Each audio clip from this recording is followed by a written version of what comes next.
Let's see. Here's my microphone actually working this time. Yay, it's working. Let's see here.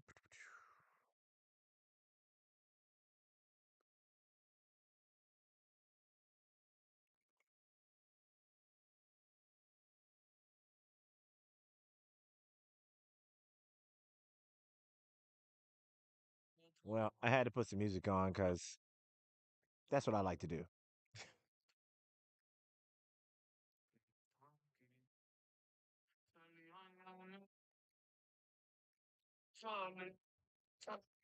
Son las 12 y no fui yo quien te lo di. Hace un año que yo estoy ahí. Hace un año que yo estoy ahí. Hace un año tu primer abrazo fue solo para mí. Me tenía en nube y como un rayo caí, caí. Y ahora vi una llamada, se me montan. Dicen que estoy en ya estoy bien lo viendo. Pizarra que me trajo abuelo pa' que vacilar. Ahora no pa' que por un cuero. Que sea, pero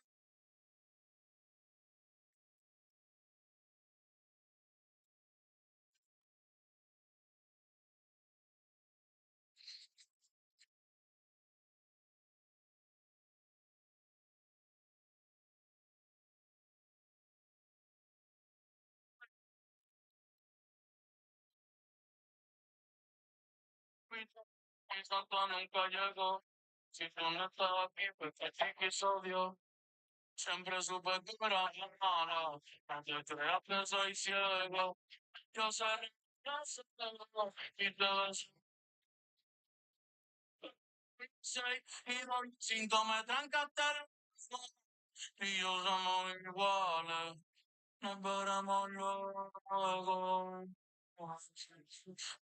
Ya no conozco otra como tú.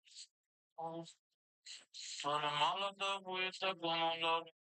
Como que no te traba la cosa cuando la año se acaba. Y me dolió que ni una vez.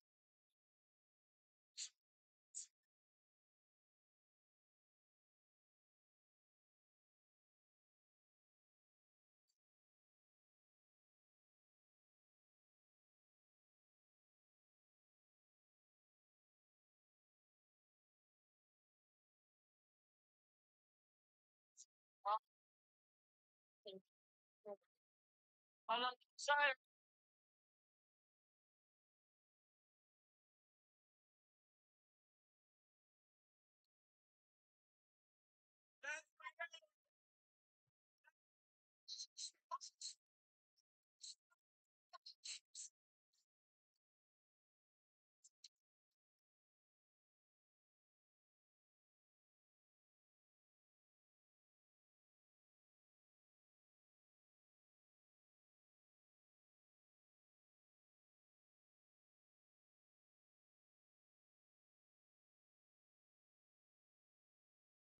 Now, I do want to let y'all know that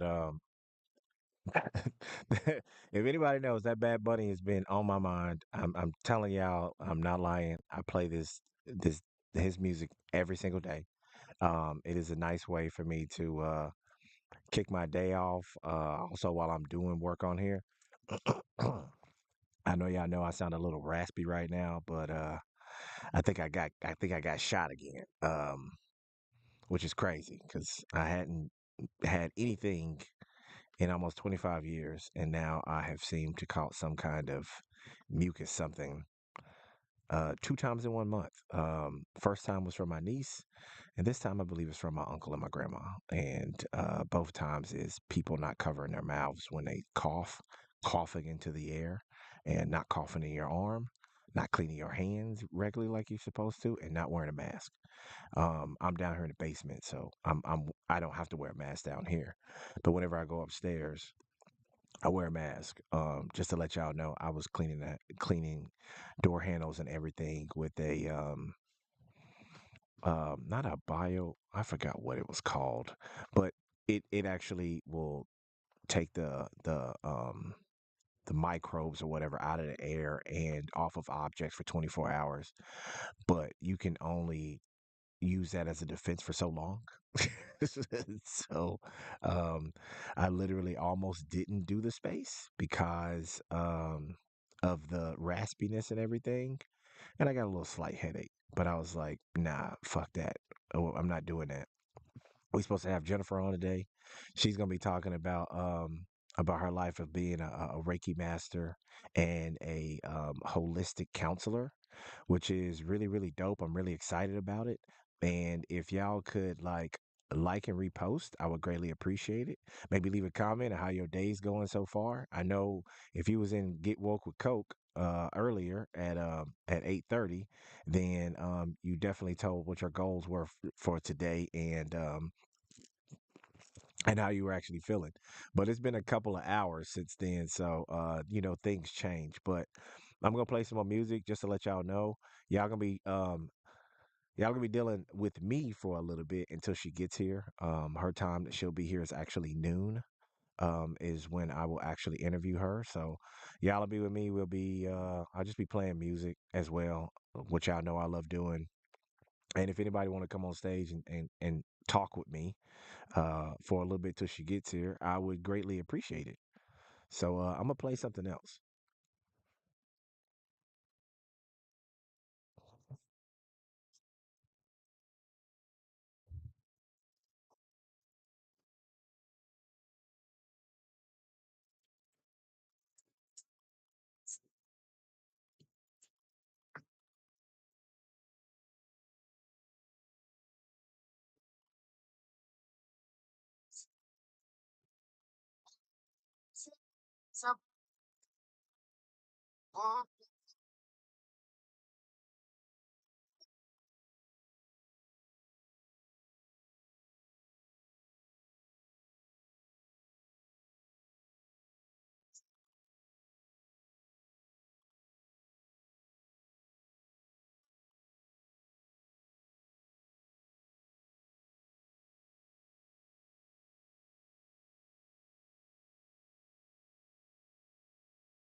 Okay, now that song right there, I randomly found that one.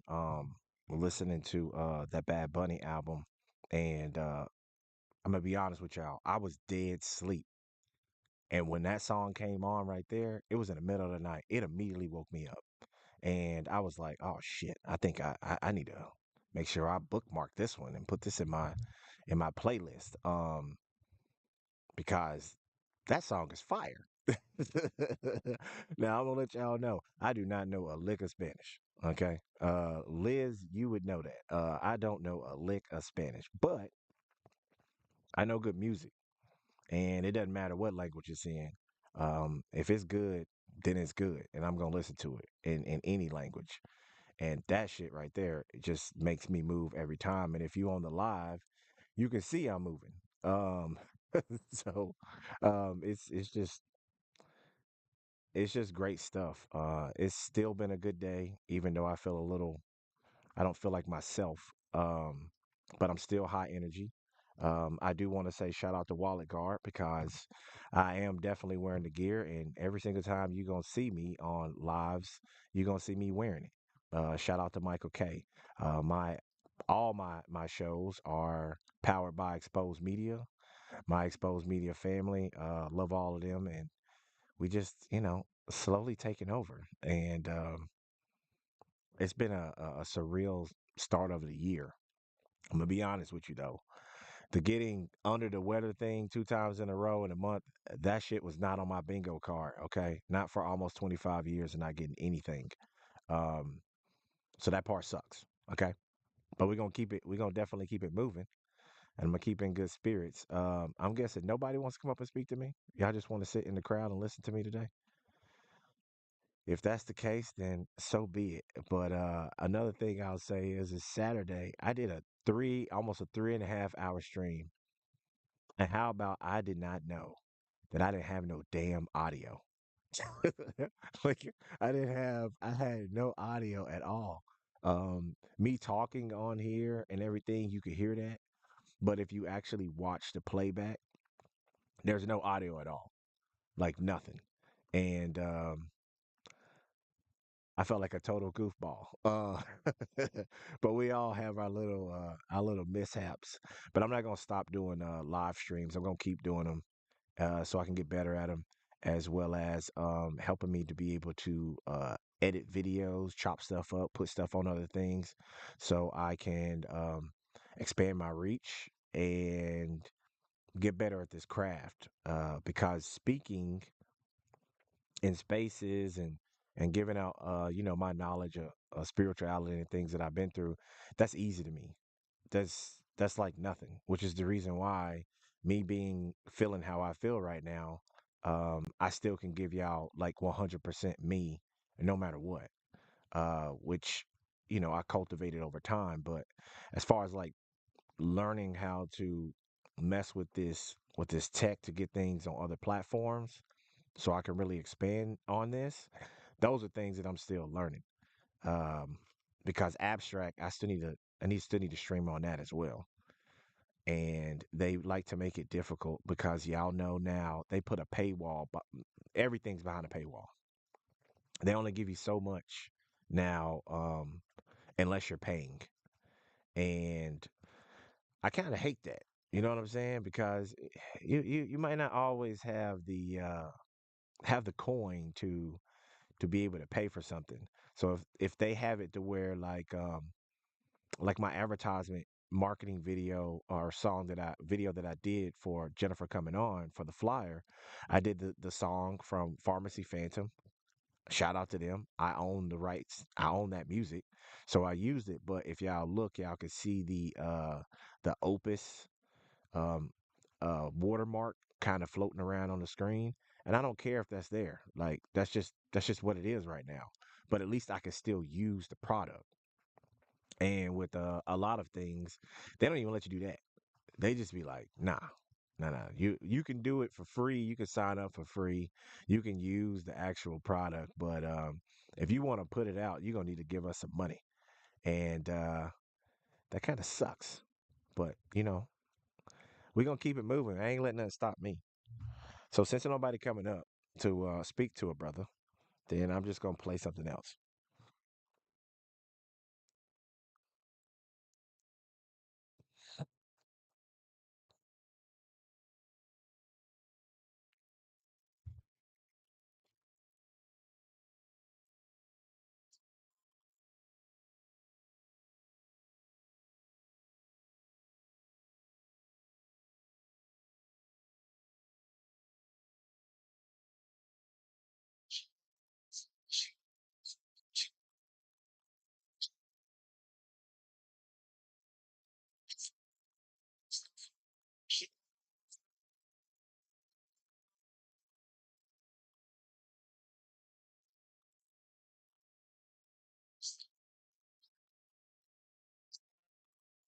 She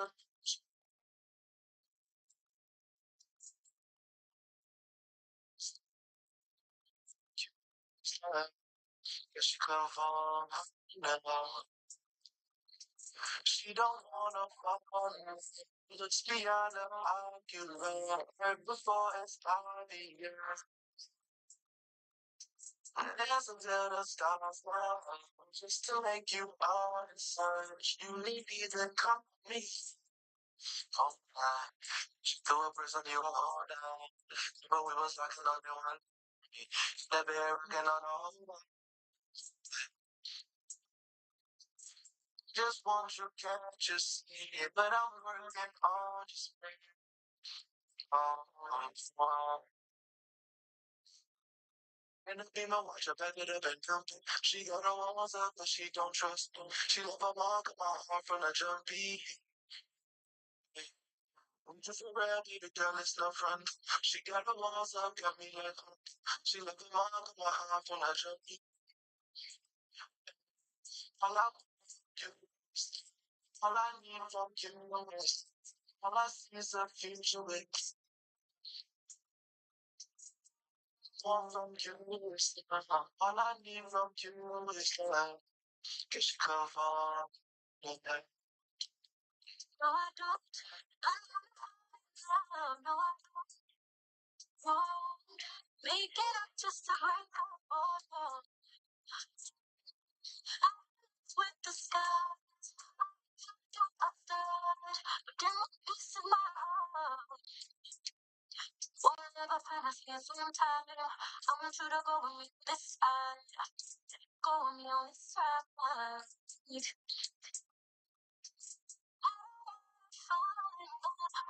want you to give up on me. Don't give up on me.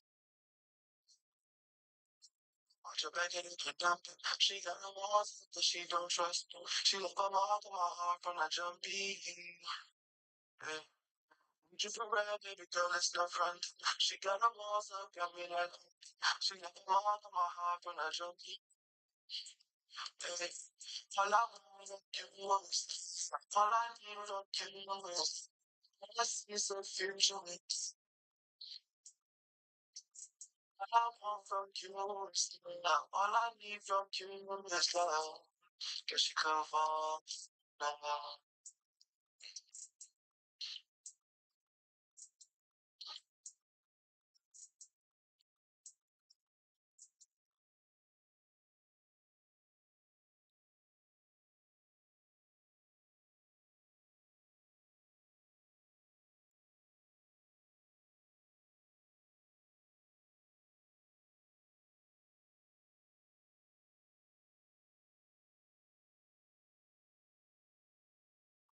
Boy, I tell you, man, you really gotta give it up to Nessie, and people really gotta support that brother because he put out such good fucking music. Um, Such good music. Like whether it's his new stuff or his old stuff, you know, he just don't be missing. Like, like he don't miss at all. And I'm very thankful to know that brother and to be able to support his music and everything that he's doing, especially from one single father to another. You know what I'm saying? It's just me raising my daughter. Um, that dude got twins. So I give a big ups and shout out to him for that. Can I get a thumbs up if everything's cool? Everybody's enjoying themselves as we sit here and chill for a little bit. Okay. Unless my screen's just messed up, I don't know if I'm even getting a thumbs up or not. No, I don't know what's going on. But I guess while I'm up here chilling, I'm just gonna keep playing music until somebody comes up here on this stage to talk.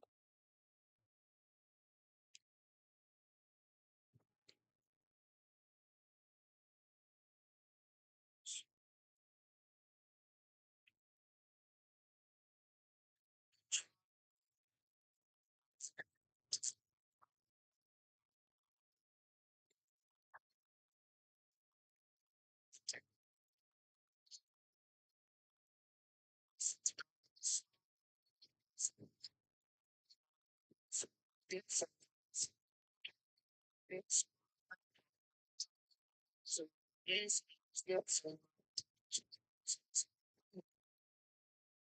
that card, I go, can I pay me no to I'm just still on my host. It's always been bros up over the hoes. Couple of bros in bullets on hoes. Couple of hoes are really than hoes. And I know they doing them. Don't you remember the saying goes? I was in the mirror, I was in the chair, I was gone, I was gone. Made a couple bands working on the crap, I on, gone. So, this on, this wrong, did so much. Can't give this world money or not. This on, this did so much. Thousand years.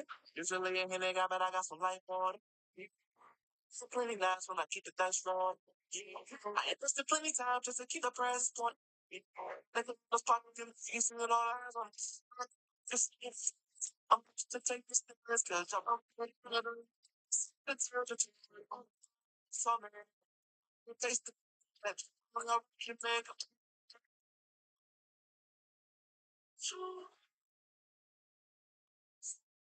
you ain't never had my no need to front. Trying to stay at time. I was in the man, I was in the man, I was going. Tired of it. Working with the advisor. Sworn up. Niggas slept on. Not so tough. This on, did so much. Can't give me this or else money going up. This on, did so much. Times it was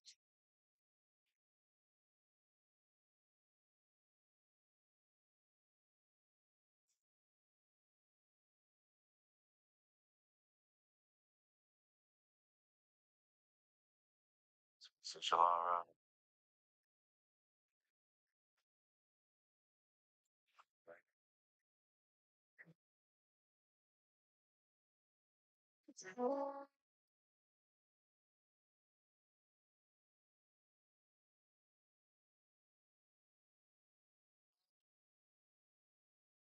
Yeah. So to make stuff like it.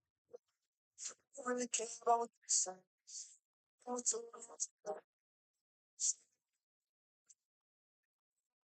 silly.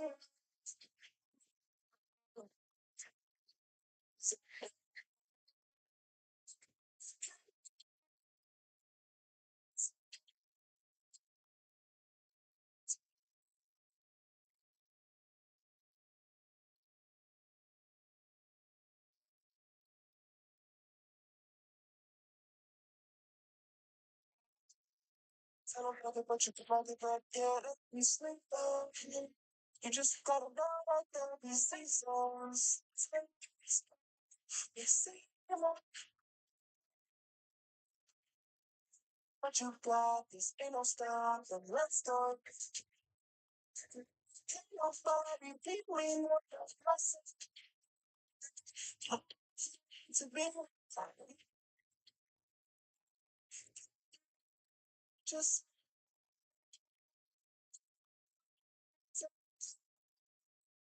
since I've been a kid, I've been a go-getter. Got a strike to the now, I ain't no better. Used to treat me in that pack with the real seven. Thought that they could hold me down with their souls feathers. Manifested getting brain and that ain't cheddar. Overcame a lot of pain, I ain't no shutter. And I made it through the rain, but my soul's weather. Then it flow. I need a clean cause I'm a king beater. If you ever and she me, you gotta tell her. Could have kept it if you driving my phone with her. And the post driver. So many times I feel a vibe and then one life. But you know, it's so I know these pancakes first, they so hard, bro. Can't nobody beat me, no, no, son. To be in the you just what it's about.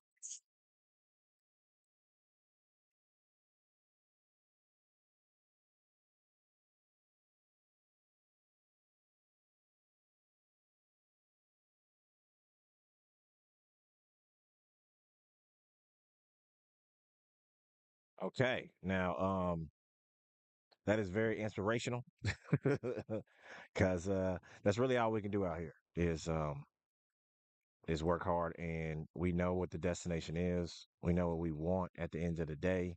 But I think what a lot of people end up doing is they end up blocking themselves from blessings and opportunities because they only focus on the end game and not actually, as they say a lot of times, enjoying the ride, or just trying to play like a kid, man. Like I really want to stress this to people that that's what we're supposed to be doing out here, because technically that's all we are. We're just big ass kids, but we got money, and we can kind of do what we want. And if you really think about it, a little kid do the same thing. If they like they blocks sitting up in a little castle, they'll do that, and then 2 seconds later they'll kick them down. You know what I mean? So, they might have their favorite army toy or whatever toy that they have, and they'll play with it all the time. And then one day you'll find it buried underground in the backyard. But they're just having a good time. And I just think that people really need to focus on that more, because there is a vibration that you build when you actually do things with the heart of a child, where you look at it as play and fun and not so focused on ones and zeros or the black and white of the situation. Creation is created by being in the gray. It doesn't happen when you're in black and white. The brain can't even seem to focus on trying to create something if you are stuck in ones and zeros and black and whites. So you really want to find your sweet spot and stay in the gray. From my own personal experience. Now people can do whatever they want to do. I ain't trying to control nobody. You control your own life, but this is I'm always trying to give things that I've used to get me to where I am today. Because I've said it many times, there is a lot people don't know about me as far as my past. And the man you see today is not the man I was many, many years ago. We all have changed. But yeah, I was wild. I did wild, crazy stuff. Um, just because when I actually did start doing my childhood regression meditation and stuff like that, that's why I got to actually see what I did. You know what I'm saying? As well as when I was 18 and I moved back home after I got, kicked out of school, I literally went through almost everything my mother and my father went through. So me being a hellion kid and all that, and this isn't gonna happen for everybody, but there are certain people out there that, depending on what their purpose is, there are different things they have to go through that other people ain't never gonna have to experience. And I had to go through all that. I had to walk, 2.5 miles to the grocery store to get groceries, and then carry $100 to $150 worth of groceries all the way back home. Because I just didn't have the money at the time. My mom had to do that as well when I was a kid. Riding the bus and walking everywhere. I had to do that as well, which my mom and my father had to do that a lot. The only good thing about it is around here you can kind of do that. You can walk somewhere, and and I wouldn't say like get there in a timely manner, but this place ain't so massive that you can't walk somewhere. You know what I mean? Um, but those things humbled me. They humbled me greatly, as well as it got me to have a conversation with my mom and to apologize to her for how I was. And I think that our parents need to need to hear that. You know what I'm saying? Especially if they were a good parent and they were actually trying their best to do what they could, then I feel that they do. They need that, because that might help them to heal. Like now, my mom, she feels a little lost right now. You know what I'm saying? And with all my knowledge of spirituality and the things that I've been through and what ordained to do, I've been putting things together to try to help her to pull herself out of that. And that's for any parent. Any parent, when we raise our kids, that's what we trying to do. That's what we really, really are trying to do, is to have it to where they have evolved to a level that when we need their help, and that's not just financial, then they have become something that could actually help out and give back to the person that helped raise you. And that actually makes me feel really good. You know what I mean? That makes me feel really good to help people in general. I've always helped people, whether people give me credit or they don't. Deep down, they know that I help them in any way that I can. And this is a time now where you really need to help yourself, and you also need to help people around you, because we need each other for real. And if we're not trying to work towards a better collective and a more conscious collective, then we just gonna be up the crapshoot. I mean, things are crazy now, but they're definitely gonna get much, much worse. And the people around you can really, help keep you out of depression and amongst other things. So they lean on you, you lean on them. That's what makes them family. And to go along with what I'm saying, we're gonna go on to this next song right here.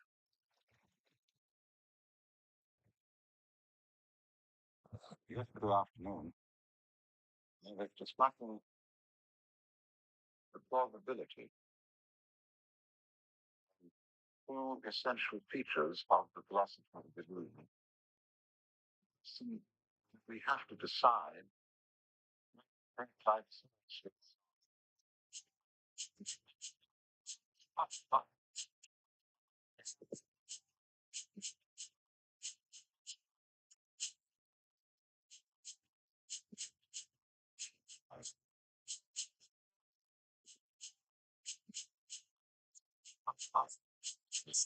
Press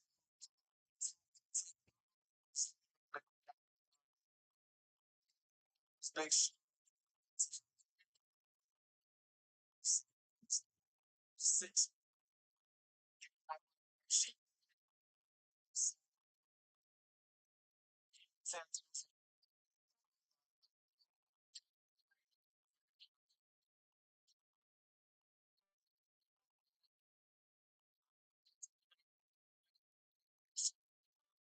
keeping Jesus on the main line. It's pretty good, making pain out. Found Web 3 and Benjamin, but then a sinking ship, some raised time. Yeah.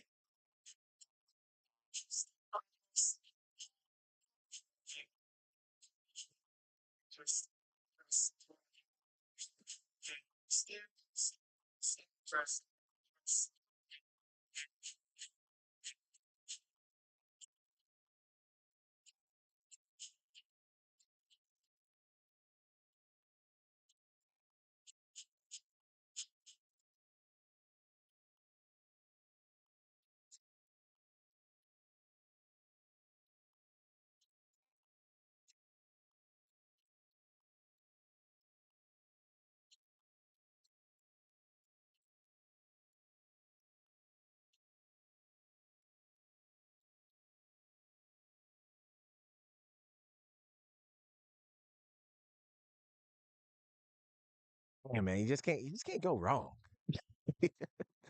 Well, that's you just can't go wrong, man. And everything that I talk about, he got a song that goes along with what I'm talking about. So he, man, I'm telling you, that brother just don't. He just he ain't missing. Ain't missing at all. Okay, well, what's going on, Solo? What's going on, Smokey? I'm just in here, kind of talking to myself and rambling, sounding like Bill Burr and playing music till Jennifer gets here at noon. And that's just what we're doing today. So, me over here trying to think and focus on what I want to say is a little bit more difficult with the brain congestion at the moment, just to let you know. So, work with a brother. But I will let y'all know we got a what is the name of that moon? Eh, it eludes me. My it ain't even I can't even think of it. But we are having a pretty powerful full moon on the 12th, which is ironic because that's my little sister's birthday. Like there was a powerful full moon on my birthday, January 11th, and then there's another powerful full moon on the 12th on her birthday. Now we were born 1 year, 1 month, and 1 day apart. And the crazy thing is that she's like my twin, like for real, for real. And it doesn't seem to matter that we were born a year apart from each other. She's like my twin, always been that way. Something happened to me, it usually happens to her too. She was now granted between us, she was the one that didn't really get in trouble. I got in trouble a lot more. I mean, I got whoopings every day. She learned from me what not to do. What's going on, Icy? How you doing?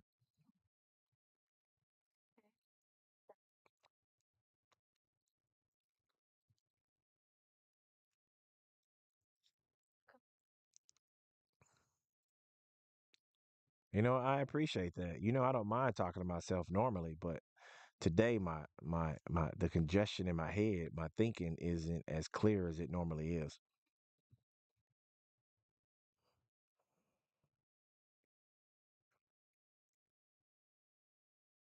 Because of so much, like, will not get sick. I am very healthy and I am claiming that. Um, so yeah, it's so far so good, and I'm feeling I'm gonna keep it that way. Well, you know what? I'm happy for you. I know the pretty much the deciding factor on both times I done got this feeling in the past month.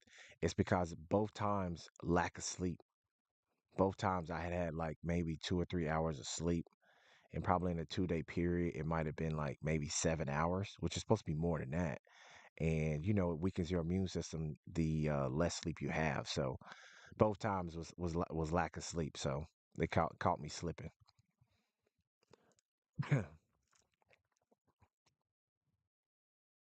uh,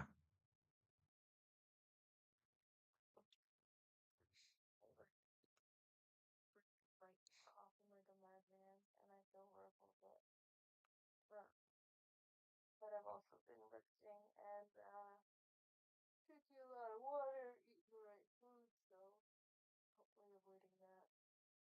But I hope you feel better. That congestion, that like mind fog sucks. It does, especially when I got my first my first interview of my show today. So I want to be on point. I, you know, was excited. You see me doing like my little marketing stuff uh up up to this point for it. And I'm just like excited. And then I was like, what the fuck is that feeling? I was like, I know these feelings. I was like, I don't like that shit. And then next thing you know, my voice wasn't feeling right. My head felt a little floating. You always get the signs where like you're not thinking as clear as you normally are thinking about stuff. And I was like, these motherfuckers got me again. I pissed. I was pissed immediately. Um, just for the simple fact, y'all know how COVID was spread. It was spread by people not putting on a mask for one, not washing their hands properly, and coughing into the air. Um, for people that don't know, it's little gross things. You know, when you cough up to like 15 feet. You could spray a whole room in one cough. As well as people don't cough in their arm, they cough in their hand. Why would you cough in your hand? You know who coughs in their hand? Children. And then they touch stuff. So you got, you know, grown adults around here doing the same thing, and they just spreading it to other people. You know what I mean? They call, you know, they consider and you know, Asian people they see with masks on, people laugh at them, but they're doing what they're supposed to do, you know, by keeping it to them and not passing it to other people. That's what you're supposed to do. Be courteous of others. But if you just out there just coughing on people and not coughing in your arm if you're not going to wear a mask and then touching everything, I mean, you're doing the same thing a toddler would do. So it's like if you're out there, just be conscious of other people. It's not just about you. And you don't know whose immune system can handle that or not. So by you being negligent like that, you give something to somebody that actually might kill them or you know damage something on them, their lungs or their nasal passages or anything like that. Like I just think people can be very selfish about certain things, and when it comes to it's ridiculous, right?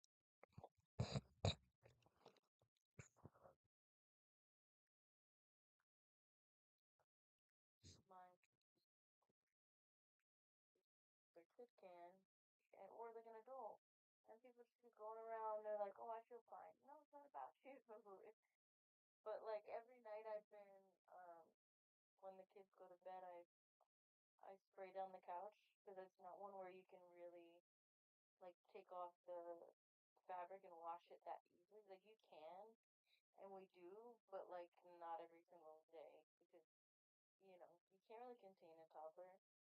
So I've been containing him to like one side of the couch for each day, and then when I wash or when I clean it up, I just to keep everything as clean as possible because we don't need that anymore, and I don't need it to go in cycles because when there's kids involved, it's like I get it, then you get it, then you get better, then I get it, then you know.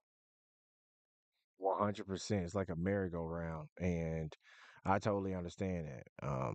My daughter's up there right now, and I was just like, just stay in your room because when I come upstairs, I'm gonna put my mask on. When I go pick my niece up from school, I'm gonna put my mask on because I thought it was just for me, talking um, on Saturday night. Because on Saturday I talk for 7 hours, and that should make anybody's throat raspy talking that long. But then today, I'm like, that's not what that is. I wish that's what it was, but that's not what it is. So I'm back at the same spot. So after I do this space, I go get my niece. I'm gonna go curl up in a ball on the floor and just lay there because that's what I do when I get sick. I'm not a person who acts like a little baby or anything where somebody's got to be there for me hand and foot, and I don't do any of that. I like to be left alone in my cave. Let me curl up in a ball, and then I'm just gonna sleep because that's how I beat it in 24 hours last time. So I just need sleep. I need a couple of meds, lay in the ball, and go to sleep. And in about 24 hours, I'll feel great again. And it's just it's irritating because this is how I make this is how I'm working to make money and have a career in it, and then I have to deal with getting this takes you out. You know what I mean? You can't be on here just talking and retweeting and doing all your social media stuff, and nah, because your head is pounding, and at a certain point your head will be pounding so much you can't even see that good anymore. So it's just like, you got to take a chill. But every time you take a chill, you just be thinking like, dang, man, I feel like I'm missing some opportunity. I know you need to chill, when you got to chill. Don't get me wrong. But when you're in the groove and you actually, handling things and things are coming together properly, you get fucking pissed off when something slows you down, especially something that's not of your own fault or volition. At least that's how I feel anyway. um, okay.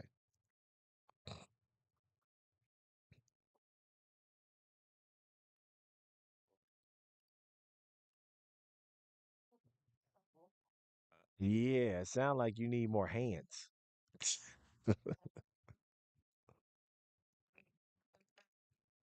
Nah, he gonna be upset if you rip it and it ain't on camera.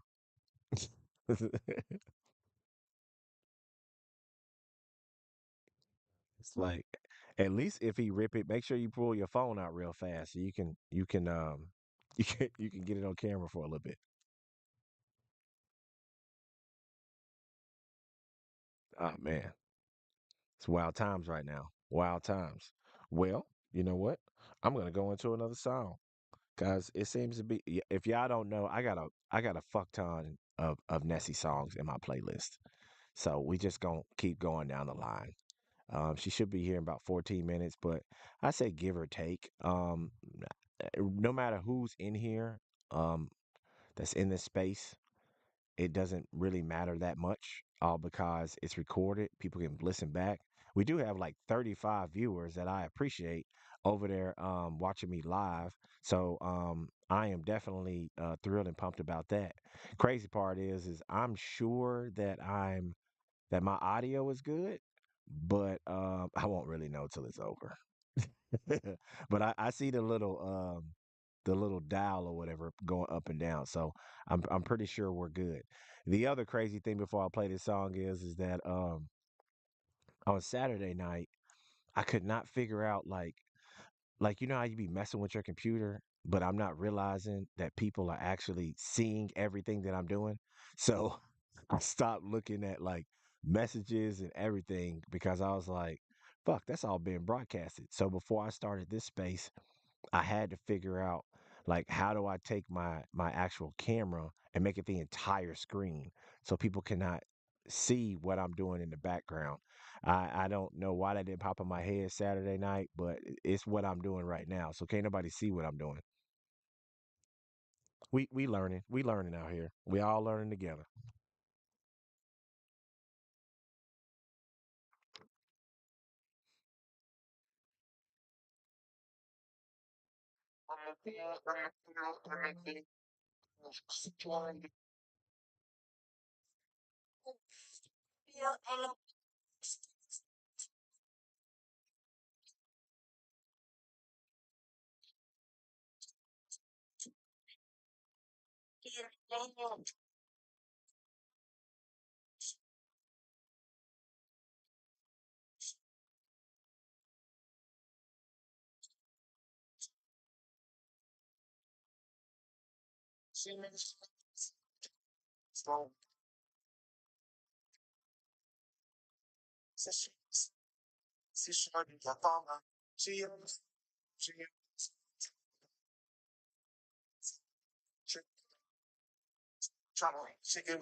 Man, that's a good one too.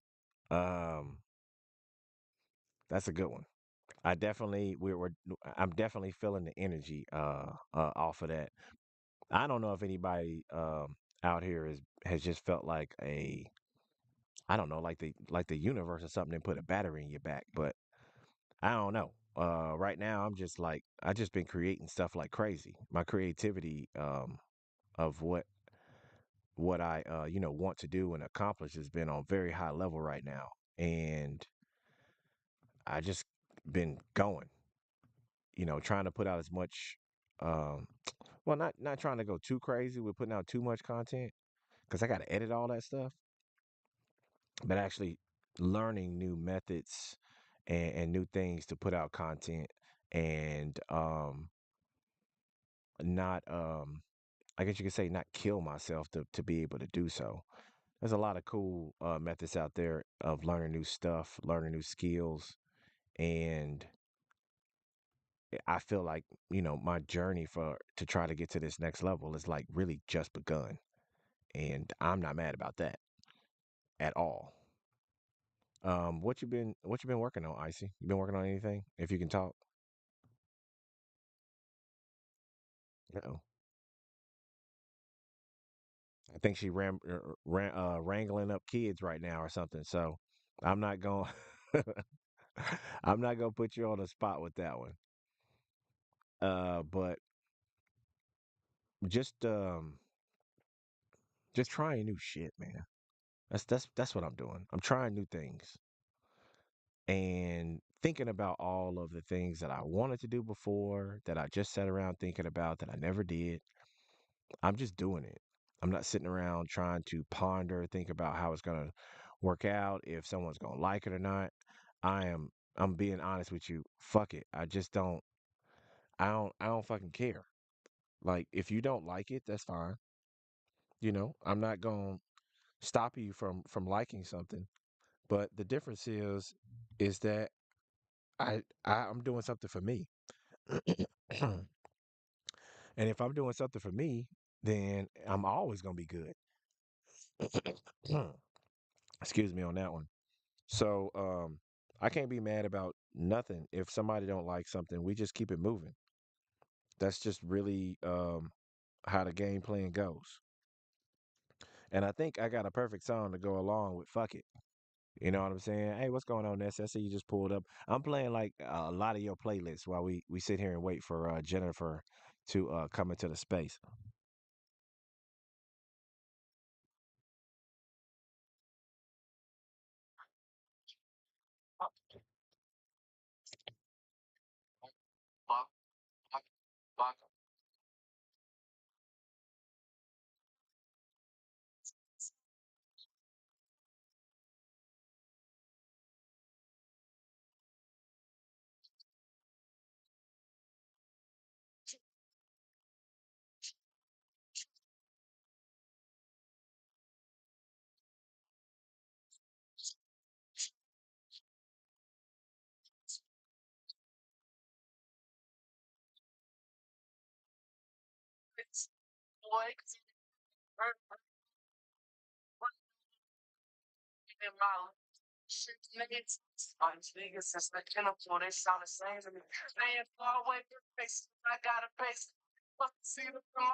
I'm not gonna lie. Listening to that, I just had like a flashback of Kendrick Lamar, his halftime show last night. Um, I don't know why in my brain I felt like somebody should be crip rocking to that right there, but yeah, he completely killed it last night, and just listening to that song right there, I'm not gonna lie, I was having flashbacks to that halftime show. It was wild. It was a wild situation last night, and then seeing that Samuel L. Jackson was there and Serena Williams, like it was, man. I think that might go down as like one of the best halftime shows. Now don't let me fool you now. I did not watch the game, okay? I'm not a sports guy. I don't give a fuck about any of that. I just don't care. It's not. And I ain't got nothing against any sports. People like them, they want to play them or anything like that. That's totally cool. I used to play sports, but I used to play sports and I used to watch sports, but I also used to watch them so I could learn new moves to use on people. But since I don't play sports like that no more, it doesn't really interest me. I'm more of a movie, TV show, documentary type guy, or I'm always learning something. But to each their own. I know Gilly the Kid. I know he was crying. Okay, I know there's probably a video out there or something where he was. I know he had to be crying on something or doing that dance he does, which is hilarious every single time he does it. But it was crazy when he pulled out the video and he did it with Too Short, which was wild. So his Eagles won. I'm happy for him. Um, yeah, that's that. Now we on. But I will say the commercials is crazy as hell though. That's the other thing I like about the Super Bowl is the commercials. And doing to watch listening to the halftime show or watching it and watching the commercials, I don't gotta watch the game to see any of that. I literally could just chill and it'll pop up on X. That's why I watch the halftime show.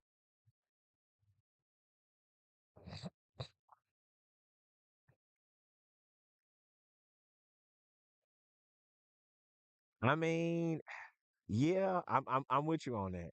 The crazy thing is like in elementary here in I think it was here. It might have been in Oklahoma in middle school, either one. But we had like one of the commercial analysts who works on all that stuff come to our school and he was there for like an hour and a half and he gave us a whole breakdown of this. So at the time of when I was going to school back in middle school or elementary, I can't remember which one it came to on that one. It costs you $1,000. No, it cost $1 million for you to be able to get an ad on the Super Bowl, right? I can't even imagine what that costs now to just get one spot. And then you'll see them, they'll have multiple. You'll see it like 3 or 4 times throughout the game. And it kind of blows my mind getting that information from that guy to find out that back then they were paying $1 million just to show it one time. So what are they paying now when you see it on the Super Bowl a few times? Hmm. Man, it's wild. It's wild. But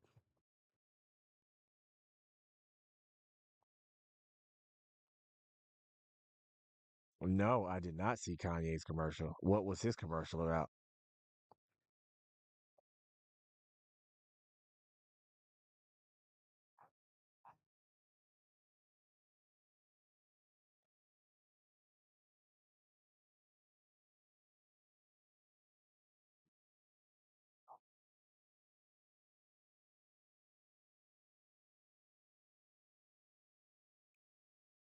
I mean, I think you're right about that. But that's the crazy thing is that Kanye West, every time he does that, if y'all pay attention, he either comes out with some clothes, some shoes, some music, or something right after he be putting out a bunch of that BS. So yeah, I think he does it for marketing purposes, but I'm not gonna tarnish my brand in that way just to get people to look at me. You know what I'm saying? Rage baiting people is just that's just dumb because at the end of the day, once it's on the internet, it's there forever. That's gonna follow you. That's gonna follow your children and your children's children. So I just think if you're gonna create a better image, create a better image.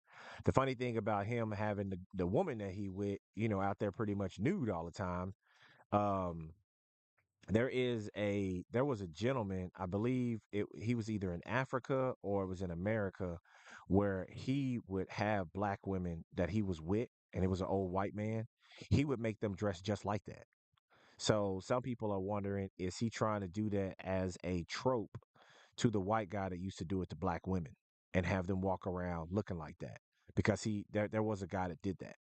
Um, so that's one thing. Some things you don't know what that dude is really thinking. You know what I mean? Um, that's all I can say about that one.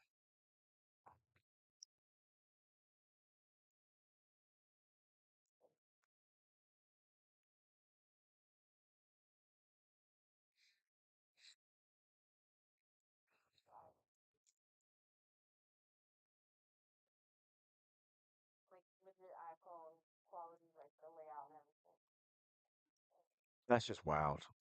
He's such a special character. I mean, they're a lot. Exactly. Exactly. Because he. I mean, if I got the money and you in my establishment and I don't want it, you probably gonna have to pay me to be able to do it. So, I mean, it's a money grab either way. In my book, I got to roll with that. Ooh, look, Jennifer's here. Okay, so now the time has come. Okay, the time has come.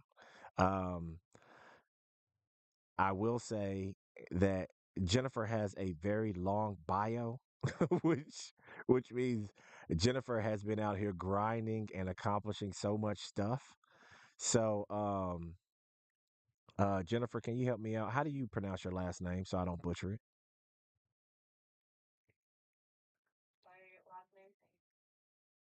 Okay, I didn't want to butcher it. Okay, so Jennifer Haydock is a what is that? A UC? Is that a UC Reiki? Usui Reiki Master and Canadian certified counselor with a deep passion for mental health and holistic wellness. She's the founder of Eco Alignment, a private practice that bridges science and spirituality, offering both counseling and Reiki energy healing to help people to deepen their connection to their physical, mental, emotional, and energetic bodies. She's also partnered with ReikiDiscovery.org, offering worldwide virtual Reiki healing, and is currently exploring the transformative power of self responsibility, helping people align with their highest values and live more authentic, fully fulfilling lives. Beyond her private practice, Jennifer provides support to children, young adults, and seniors online and IRL. She is dedicated to building community, co creating healing circles, and women's retreats that bring people together in powerful, transformative ways. She embodies a holistic approach to well being, nurturing her mind, body, and spirit through movement, nourishment, and music. If I had a button for clapping, I would fucking be clapping for you right now. This is Jennifer. Ironically, is the exact same name as my little sister Jennifer, who I was just talking about. So it's a little surreal. Before I let her talk, the crazy thing about that is we were named after the show. If you ain't old enough, you ain't even gonna get this reference. The show called Heart to Heart. And they were a brother and sister duo on a TV show. My dad named us after the two people on that show who were brother and sister named Jennifer and Jonathan. So, I have no claps for you. I'm sorry.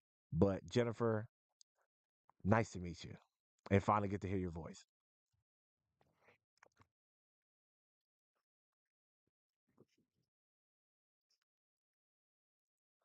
What?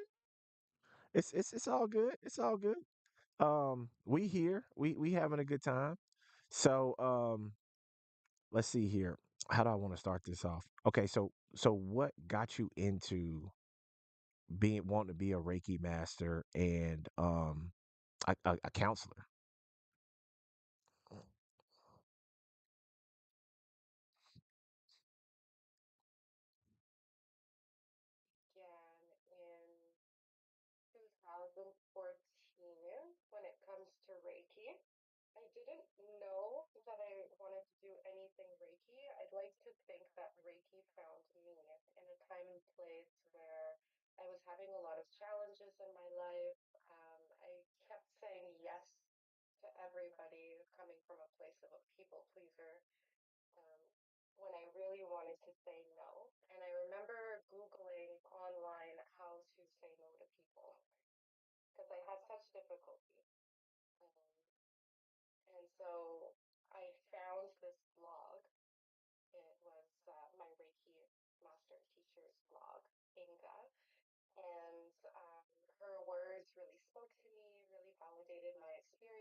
such difficulty doing so because as the eldest in my family, the only girl in my family, I grew up, you know, taking care of other people, being in service to other people. So being the helper and helping out was just second nature to me. Ever since my little brother was born, I was 2.5 at that time. Like it's almost as if like within the stars, I had to show up in that way and help my family, help my brother. And so fast forward to 2014, I'm having difficulty saying no to people. I Google how to say no to people, and I find this blog, and I find this woman who really gives me permission to express my no. At the time, I didn't know how to express my no in a very healthy way. It would come out in anger, it would come out in rebellion. Um, and so that was like the start of my Reiki journey. So, um, in terms of the counseling realm, I knew from a young age that I was very helpful. I loved listening to people, I loved talking about their problems, uh, and it didn't hit me until I was in a commerce program at college where I realized that I was like studying a whole lot of like ways to from my perception like manipulate other people in coming from a business approach, and it didn't really vibe with me. It didn't really sit with me.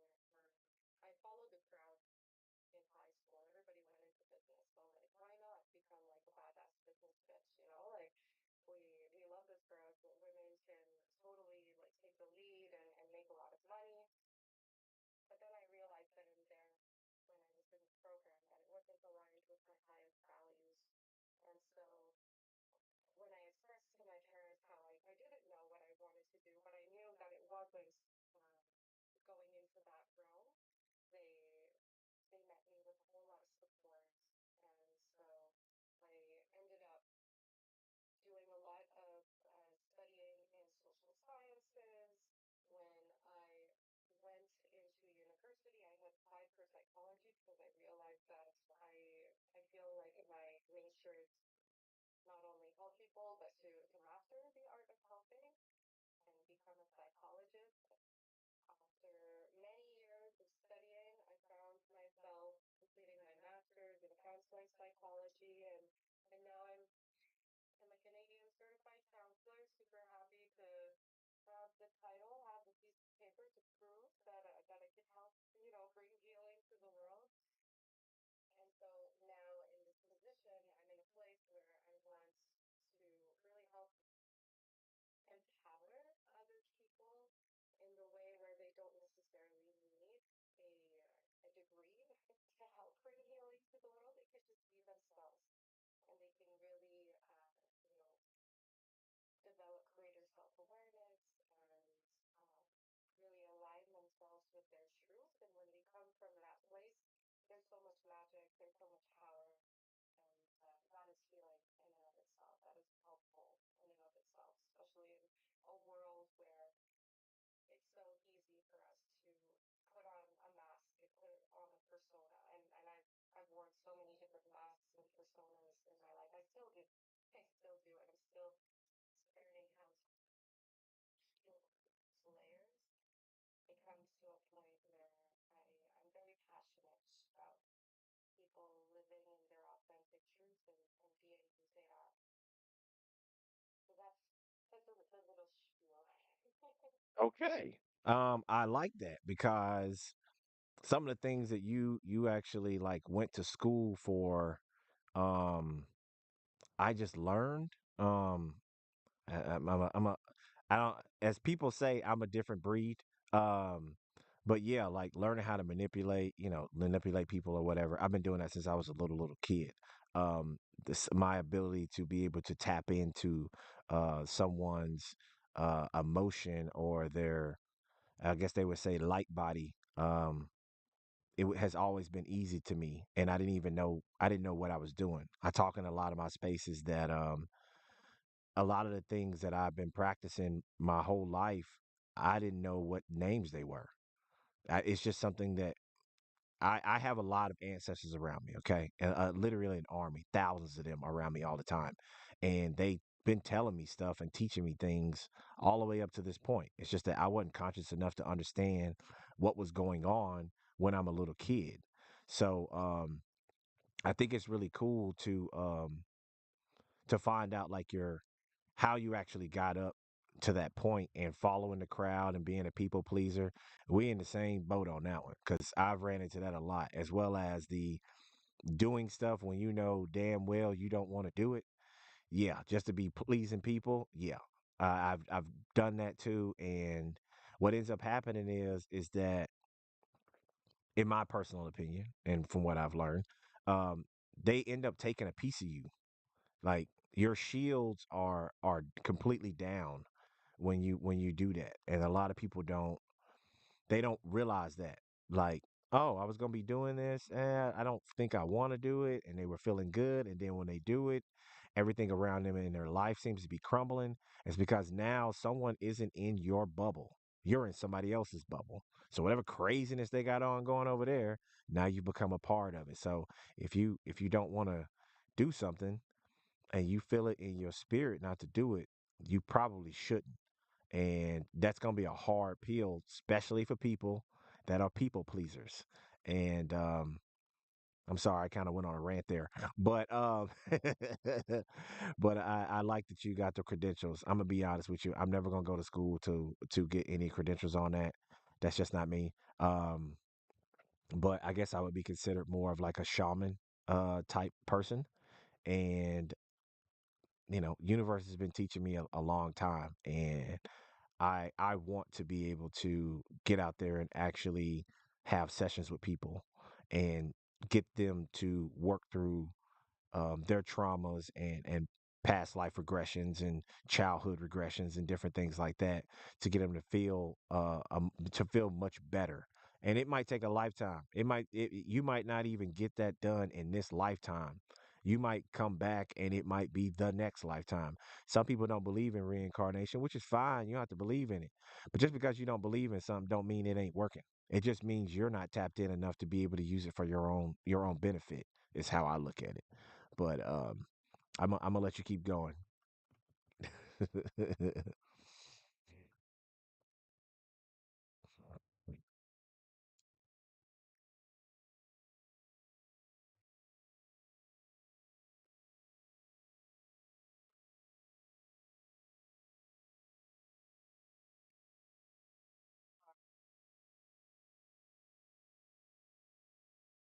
And to try and find ways to bridge that gap.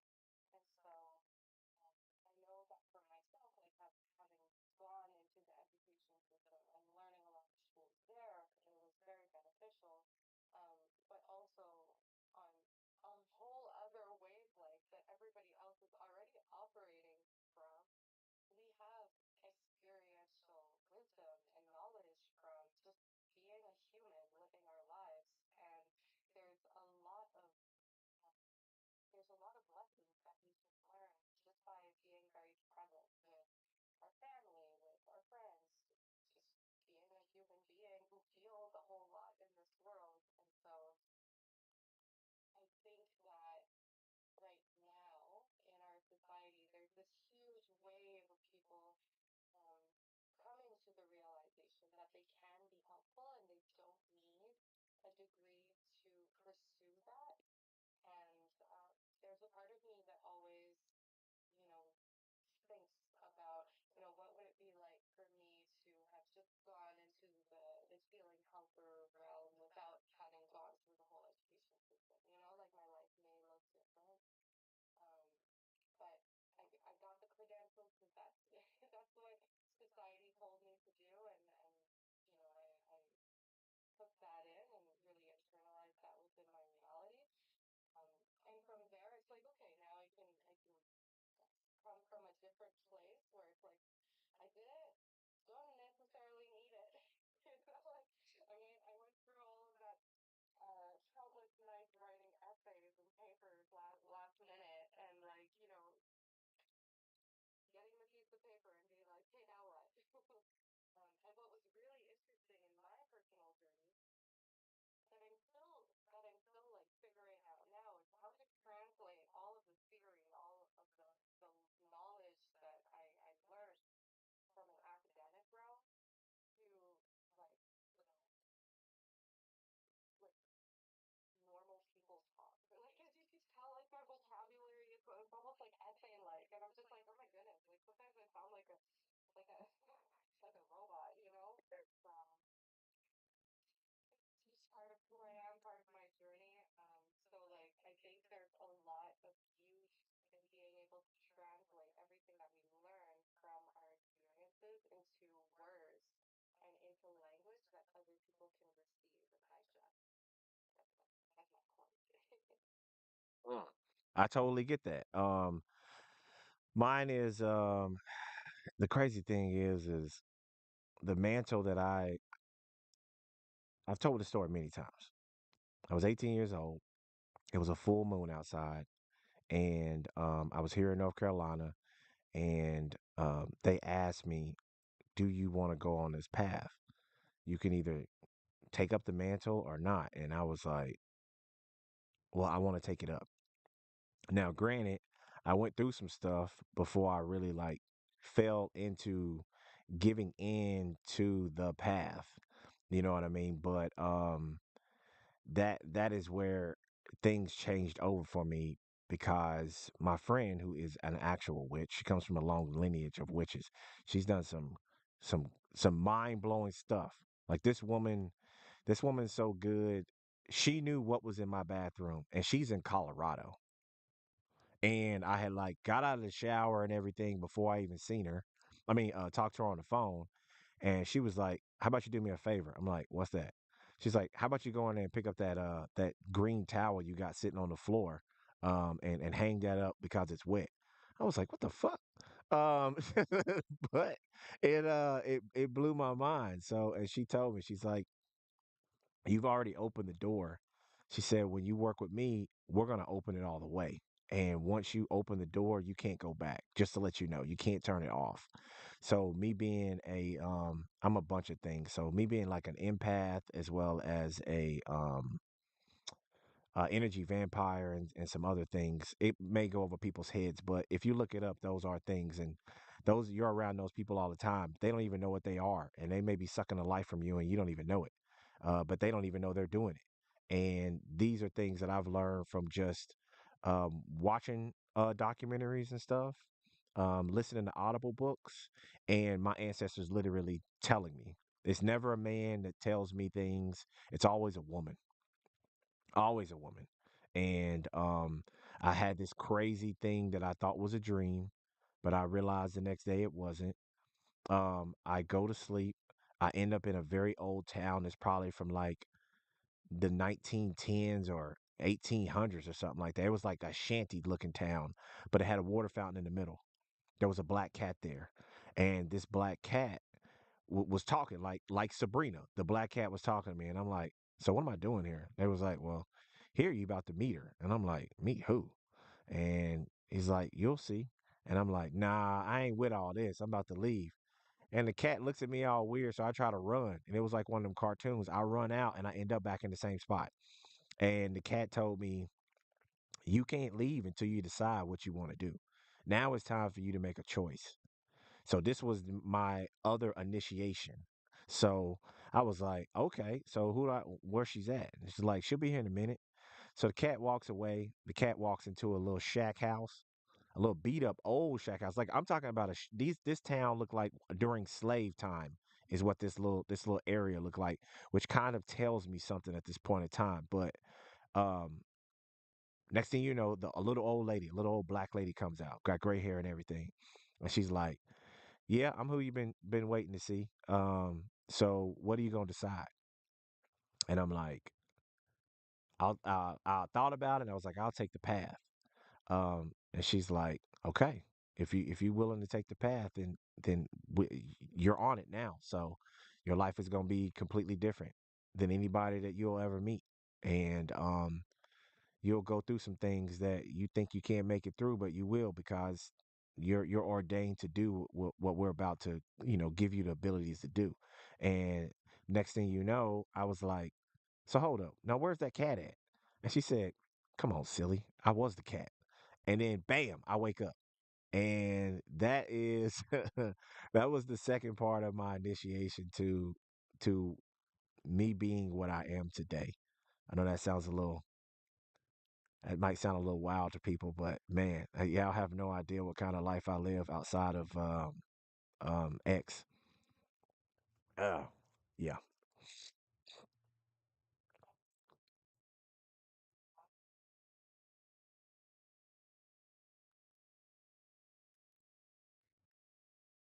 Association is so beautiful.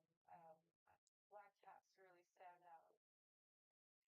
A symbol that is usually tied with like oh, love, but I never thought it was true.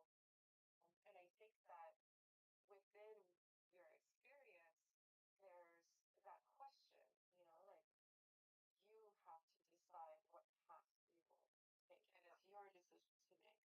And when we take full responsibility for how we show up in our lives and we decide, that's when the intention is, you know, placed. And through expressing our truth and being willing to step into our sovereignty and accept whatever challenges we may face along the way, there's a whole lot of willpower and there's a whole lot of courage that we end up embodying. Um, so yeah, to bridge off of that, like I think that there's a saying that my brain is trying to like come up with right now, but very simply, whenever we decide to take on like a challenge or to step into like the role of the hero or the creator or the author within our story, there's a whole lot of light that comes with it and an equal amount of dark. Um, because we live in such a world that is polarized. Like, there's a lot of extremes, there's a lot of opposites that we're working with here on Earth. And I think that it's beautiful. It's get that that shape is a reflection of that light as well as that dark. There's a whole lot of alchemy that we engage and bring in. You know what? Yes. And I've ran into people that are like they terrified of that type of stuff. Like they think it's like some kind of like scary devil worshiping craziness. And then I have to break down to them. They're like, "Oh, that's occult stuff." And I'm like, "Do you even know what the definition of the word means?" And they're like, "Yeah, it means something bad, right?" I was like, "No, the definition of the word occult means hidden knowledge. Anything that you know that a bunch of people don't know is an occult thing. So that just means hidden knowledge. That's why education is very important. If you hear something that may spark some negative or positive emotion out of you, how about you go look it up and stop trying to walk around like the rest of the sheeple people thinking that they know something, because as far as like the things of like actual doctors and the drugs and um to be honest with you, with like church and stuff like that, and if you go to church and that's what helps you in your life, do your thing. But there are much more powerful things that have been around way longer before that, and if you really research that, that ain't really been around that long compared to the things that I'm talking about that follow me around. You know what I mean? And they try to make look like things that's gonna be helping you on the other side are supposed to be looking all like blue eyes and blonde hair. Or they supposed to look like rugged men and beautiful. Like that's not how this works. The things on the other side may not look like that. It may look like something that's a demon, but that doesn't mean that's what it is. It just depends on what your lineage is connected to. And with my lineage going all the way back to Africa, what do you think most of the deities and stuff over there look like? They look like something that would kill you. Okay. But at the end of the day, That's not what it is. That's why education is very important, and stop trying to listen to people that don't know what the hell they talking about. In the book, what is it? The Richest Man of Babylon. The guy told the gentleman who just got shafted. He thought he bought like precious stones when really he bought colored glass. And the reason why he got duped like that is because he asked a bricklayer about stones. And the guy who is considered the richest man of Babylon said, "You ask a bricklayer about laying bricks. You do not ask a bricklayer about precious stones and diamonds." So we have to be very much more conscious about who we taking our information from. Like, have you put into work? Do you do any of the practices? Are you becoming the change you want to see around you? And if you ain't doing none of those things, then you shouldn't not listen to them, but you should take it like a grain of salt, because even a homeless man on the corner can give you some good advice to change your life, and you never know what being may be speaking through them at the time. And I know we need to get more into your becoming a Reiki master and certified counselor and everything. But I like having conversations with people. I don't know how much time you got though. Uh,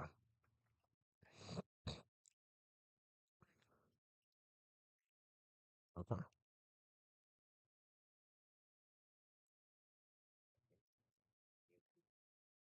On and live for a little bit. But yeah, no, I think it's really cool to have these conversations, and it really helps to kind of like normalize this kind of energy talk and uh, storytelling from our own experiences and from our own like understanding of the world. And when we come together to have these conversations and to, you know, give ourselves this space to reflect on how another person's story and another person's being can impact us. Um, I think there's a lot of beauty in that. Um, and just to bridge off what you had shared, it it was definitely like a learning experience for me, because when I was growing up, I took everybody in, and I accepted it as truth, like an absolute truth. And then what was really painful was unlearning all of the things that I learned from a place of, innocence. When a child is born into this world, and they're told, you know, you got to follow the rules and you have to do things this way. And this is the person that you need to listen to. And this is the belief system that you need to internalize. You're a child. You're going to do everything that everybody else is telling you to do so that you don't get exiled from the tribe. And I believe that this is definitely one of the reasons why, like, I'm just a people pleaser at heart. But this is something that's seen amongst many children, in the way where you're told from a very young age to share your chocolate bar with your sibling because sharing is caring. And then, subliminally, there's programming of like anything that you want yourself, it's much more difficult for you to receive, um, because it's selfish. And so, like, unlearning all of that programming is such a journey. And then on top of that, when you are in this world where a lot of people are asking for your attention and playing different roles, and really, embodying different narratives, saying that, yeah, they're there to help you, they're there to heal you. Turns out that in their actual life, like, they haven't even put in the work. They're just, riding that spiritual ego wave that we all have the tendency of getting on. It comes to a point where it's like being met with the reality of our situation, like, oh, we have to be mindful of who we surround ourselves with. We have to be very conscientious about what we choose to consume through the media, through literature, through film. And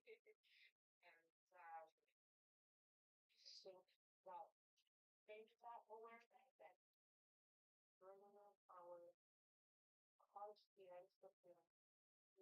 present moment and every present moment moving forward really helps to protect us so that they allow you know, who we really are and we don't become influenced or malleable from the environment that surrounds us.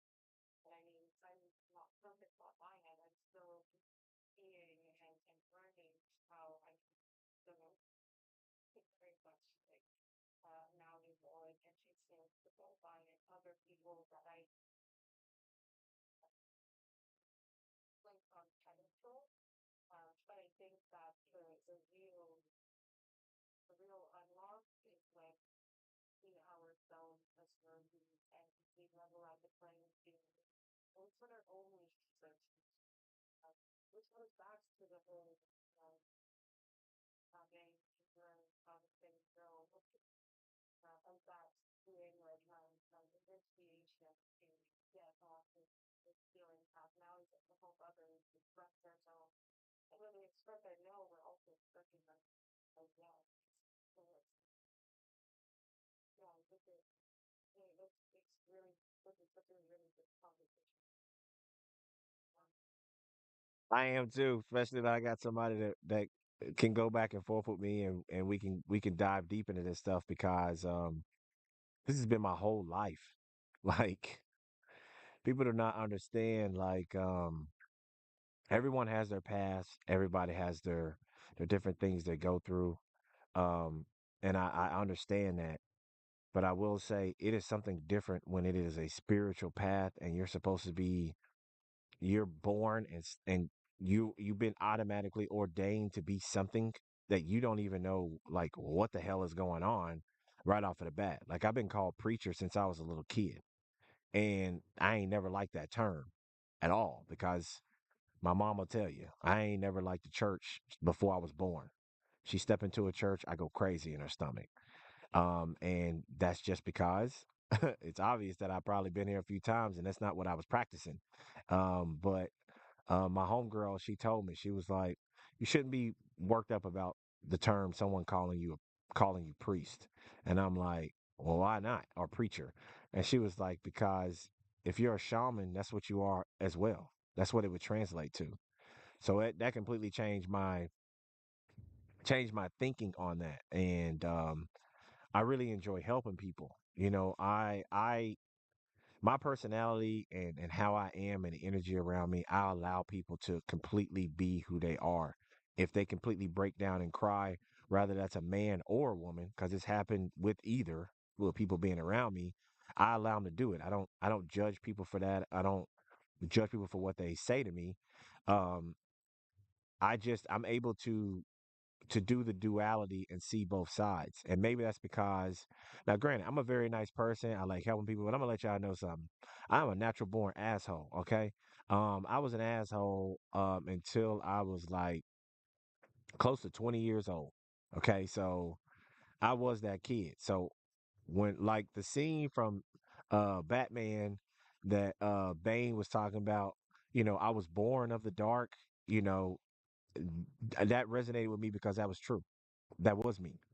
Um, to let y'all know, I am a Capricorn. So me living in the darkness and going through the muck and everything, that doesn't phase me. It doesn't stop me or slow me down. But I think it's like one of my greatest powers because it allows me to not have fear to look into my problems, to look into things that I need to fix. I'm not afraid to dive into them. And a lot of people that I have met, as well as friends that I have, they're terrified of doing that and I'm not.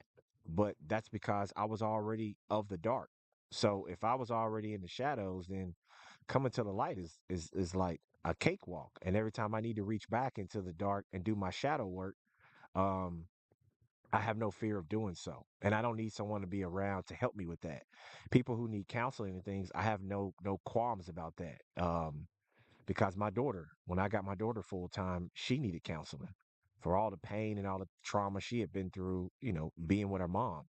And whatever you got to do positively that gets you to the light and allows you to stay in the light as long as you possibly can, I'm all for it. It's just that my path is definitely different, And there are going to be people that resonate with me that I accept because they accept me. And I just that's why I started this space. I started at brunch before lunch because I've never had a bad brunch before, like ever. Brunch was always great. Of course, we were getting drunk and eating and having a good time. But my brunch might start at 11, but it would end at like 4 or 5 o'clock, that afternoon. So I call it brunch before lunch because I wanted to try to incite a good positive vibe for people while they're about to go on their lunch break or on their lunch break, and to have positive conversations that spark to mind and conscious of the people out there. So this is why I created it, to be eventually to have conversations like this. And I'm not the only one talking about stuff in this manner. And this woman is highly educated. And I miss these kinds of conversations because I used to talk to a gentleman, like a long time ago back in Oklahoma, and that's what we used to do. He had a PhD in psychology, and he was fascinated with all of the stuff that I knew that I never looked up, that he could correlate with because he had a PhD in psychology. And we used to have great Sunday dinners till his mind started slipping. And I'm glad and grateful for you, Jennifer, to be on this stage so we can actually dive in and talk about this stuff. So I will say, um, how did you start the process of being a Reiki master?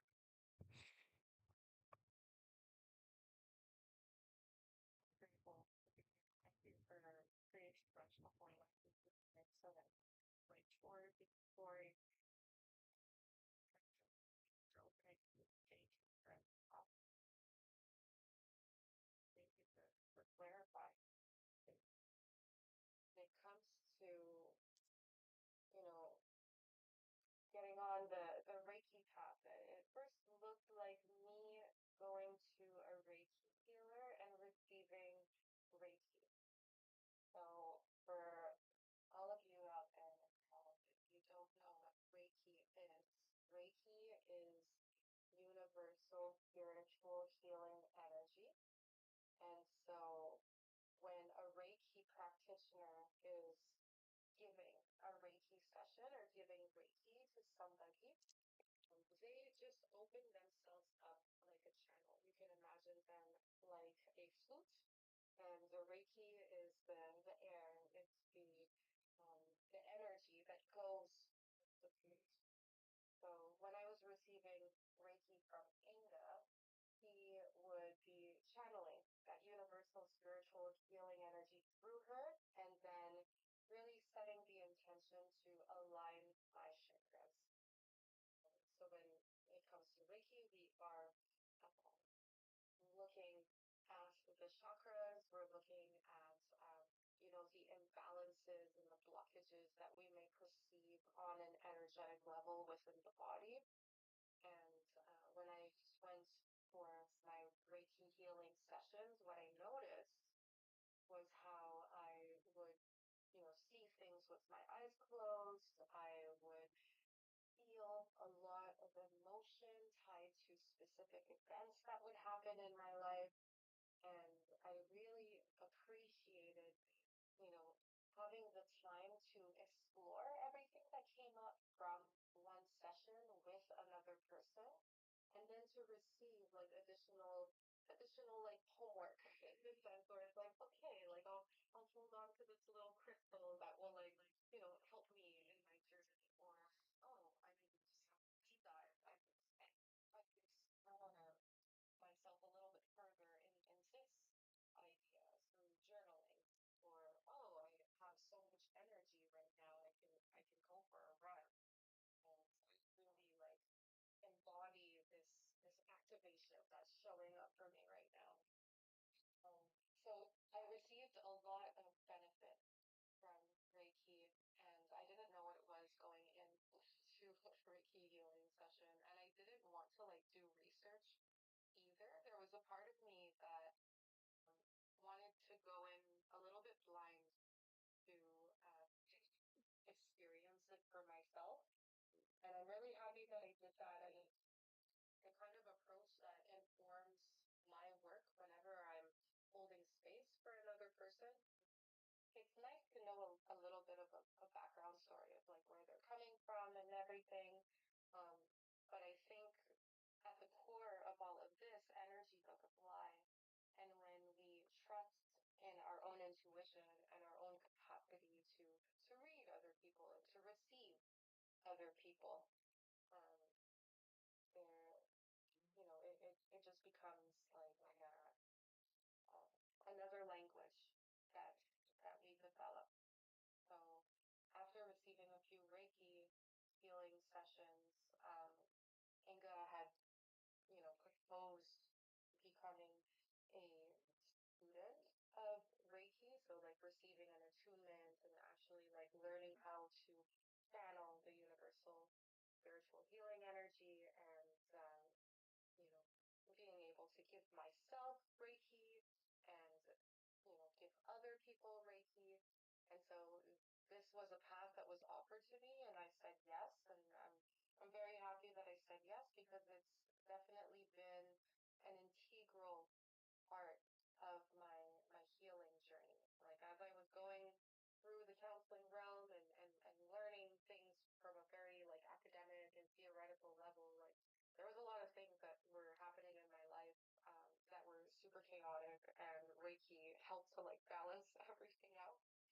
Um, so yeah, I I think that like my personal journey is such a message on how we don't necessarily need to focus on one path or the other. We can integrate two seemingly opposing realities and hold space for them at the same time, like science and spirituality. This is just part of my belief system, and I recognize that there are a lot of people that may not have the same belief system as myself, but what works for me works for me. So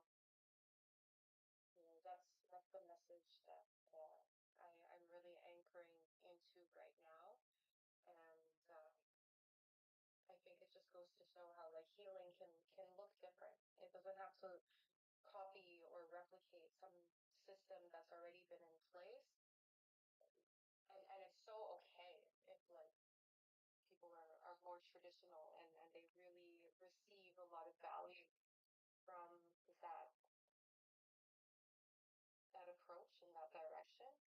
And there's other ways of being a healer and helping out in this world that may not necessarily follow status quo or the norm, and that's okay too. I hope that answers your question.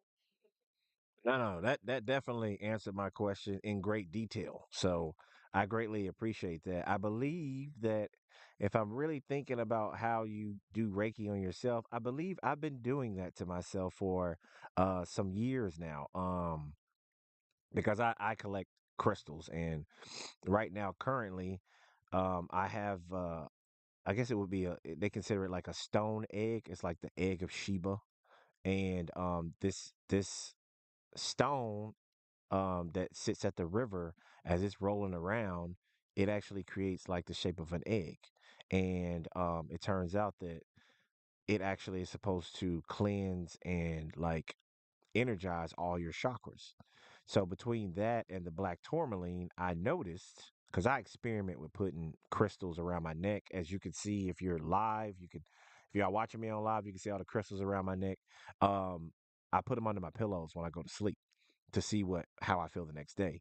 And I noticed that every time that I had the black tourmaline and that freaking that egg underneath my pillow, I was totally motivated the next day to knock some stuff out. All the stuff that y'all been seeing me doing and how I just been like making a bunch of content and thoughts are coming fast and really just running with stuff and not overthinking.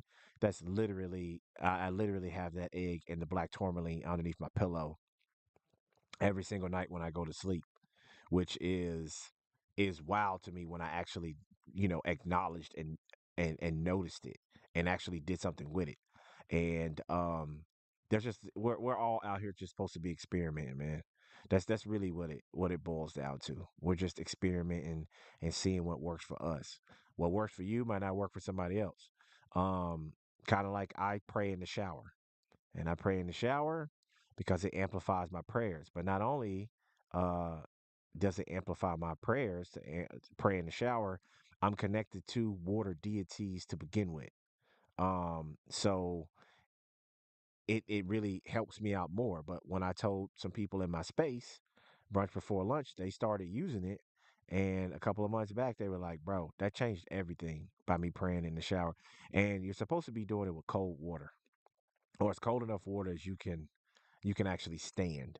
And it actually gets people it gets people more tapped in because it hits your nervous system and everything. And I think it just hits you much more to be more present in the now, um, which is what I feel is actually what happens. I think that's probably Callie. I'm gonna let you know, Callie. I'm gonna let you up here in a little bit, but I'm just gonna have the stage for Jennifer at the moment. And I know you got questions. I know you got stuff you're gonna say. And once you start going, I'm not gonna be able to get to the stuff I want to get to her. So I love you, my sister. I am gonna bring you up, but I'm not gonna bring you up right yet. Um, because I know she got some fire shit to say always. Callie always got some fire shit to say. Uh, but I'm still learning. I'm still learning and trying to understand the situation that's actually happening. And now somebody's calling me. Why people doing that? But yeah, Reiki, I tried it on myself, but I didn't know what it was. Me, I had a book over chakras, right? Um, Back when I was 18, I was going to Tai Chi, and they had this little library in the Tai Chi shop that you could rent out these books. So I rent out a book, and then I ended up buying it that was over your chakras. So I started doing these exercises to cultivate my chakras and to get them to open up. And I really believe that was probably Reiki I was doing on myself. And what it's supposed to do is to eventually pull you up to your God body, so that you can always stay tapped in through your crown chakra.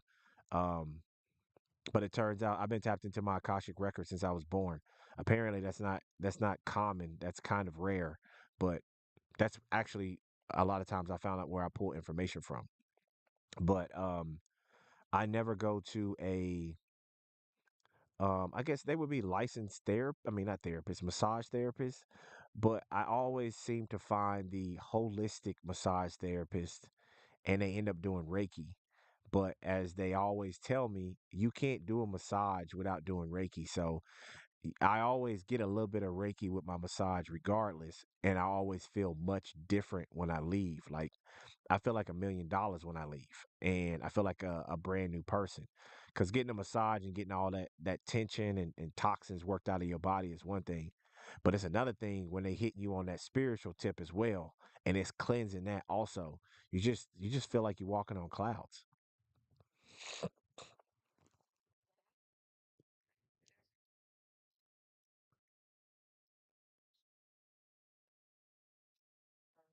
About guiding you with healing energy versus somebody who's giving you a punch, and you could tell like their energy is off, their mind, or they're not really being present in it. And so it boils back to how important it is for us to protect, know for ourselves, to know what kind of intention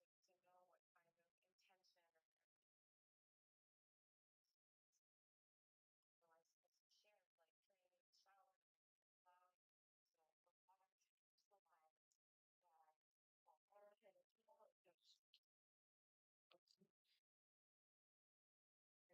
relax, use the lens that therapist, and protection is present and really bringing your full attention into the here and now. Like, that's magic in and of itself. And you know, in my practice, holding space for others, whether it be through Reiki or through counseling, sometimes people just need somebody to like hear them out and really listen to them, to really allow themselves to open up and receive what the other person is trying to emit and share and radiate.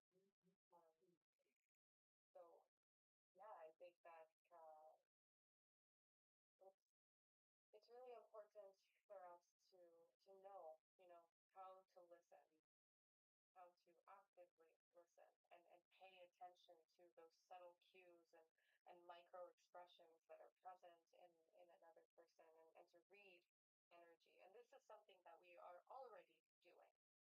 Um, I think there's 80% of what we receive on a visual level is what our brain is like processing to better understand our environment around us. And so this is already something that we're already doing, just being a human here on Earth and like interacting with different people.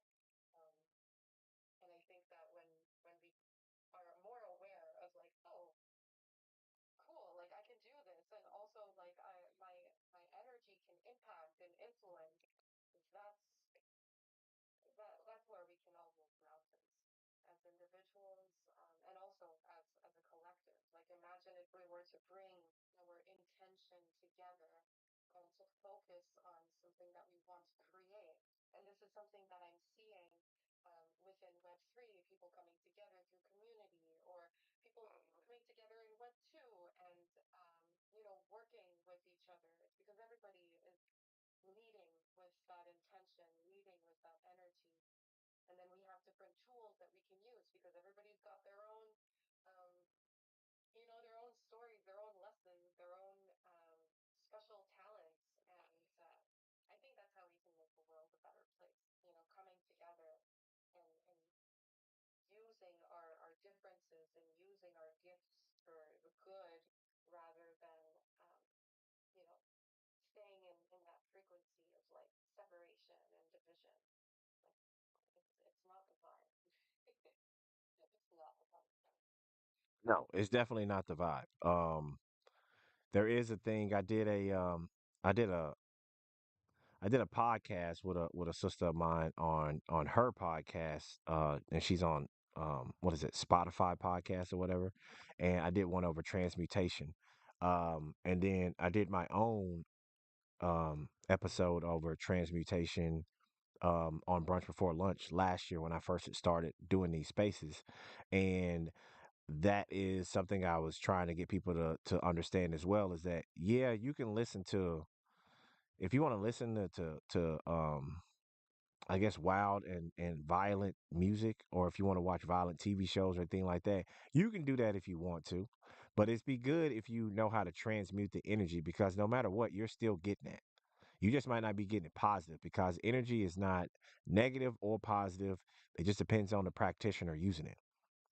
So I was taught how to transmute energy, which is literally alchemy, into something else. And I didn't realize that I've been doing that also my entire life. Every time somebody would try to do something to stop me on my path or to stop me from when I'm doing something good, they try to find a way to be sneaky and do things behind my back. When people do things like that, they don't understand that what they just did is they just elevated you even faster. So that's the reason why hating on people, being mean to people, or seeing somebody is maybe excelling faster than what you were when you did it, and they just seem to be taking off like a rocket, but you're not trying to help them with the pitfalls. You're actually a person digging holes for them to step in. You don't get what ends up happening is your negative ends up turning transmuted into positive energy, lifting them up, excelling and accelerating their growth faster. And what it's doing is degrading you more. So the more that they excel, the more that you decline. That's the reason why you should be treating people with the utmost love and understanding and affection for whatever they're doing, and not be hating on people, because there's no point. The hating hurts you and helps the person you hating on. So people are really funny because they get mad about it. Like, oh man, you see what they doing now? Now this don't even make no sense. And then next thing you know, they be like, man, you see they doing something else. My stuff just seems to be getting worse. I can't. My wheels just keep spinning. Yeah, but look at here, dummy. You the one that keep talking hate on somebody, and you just keep picking them up. And then you keep pushing yourself down because you're doing it. When really you should give gratitude to that person, let them leave and do their life in love and focus on what you need to do. Um, and people give a lot of energy away to that. They do not understand. I've said it before in my space. I watched a documentary over energy vampires, and this one dude, the reporter asked him, "So where do you like to go to try to siphon off energy from people?" And he's like, "To the club." And she was like, "Why would you go to the club?" She said, "Because people don't understand the breakdown of energy transference at all. They do not know that they're not conscious enough to know that their energy is just leaking out. And when they're moving around with music and being around people, he's like it amplifies their energy and it's just leaking out. He's like, and we just sit out here and we just watch it all float to the top of the ceiling. And it's just sitting there." He's like, and we just take it in. I was like, that's crazy as hell. So like I said, you might not have to believe in something. That's fine. You ain't got to believe in it, but it just means you're not taking the advantage of what you could do if you were conscious enough and you could actually use it in a positive way. Um, Dang, this is a really really good episode on brunch before lunch. We about to hit the top of the hour of 1 o'clock. We are here talking with Jennifer, who is a Reiki master and a Canadian certified counselor. We having a fantastic conversation. Um, I'm just really loving this. I say we gonna definitely give some more time to talk, and then I'll let Callie come up and speak, or anybody that want to talk to you about anything. But we gonna keep going through some stuff because I do have time today, even though I got like a some pressure in my head right now and all that kind of craziness. We not stopping this at all because I've been waiting for this. Um, I wanted to get into you're the founder of Eco Alignment. So what is Eco Alignment by chance?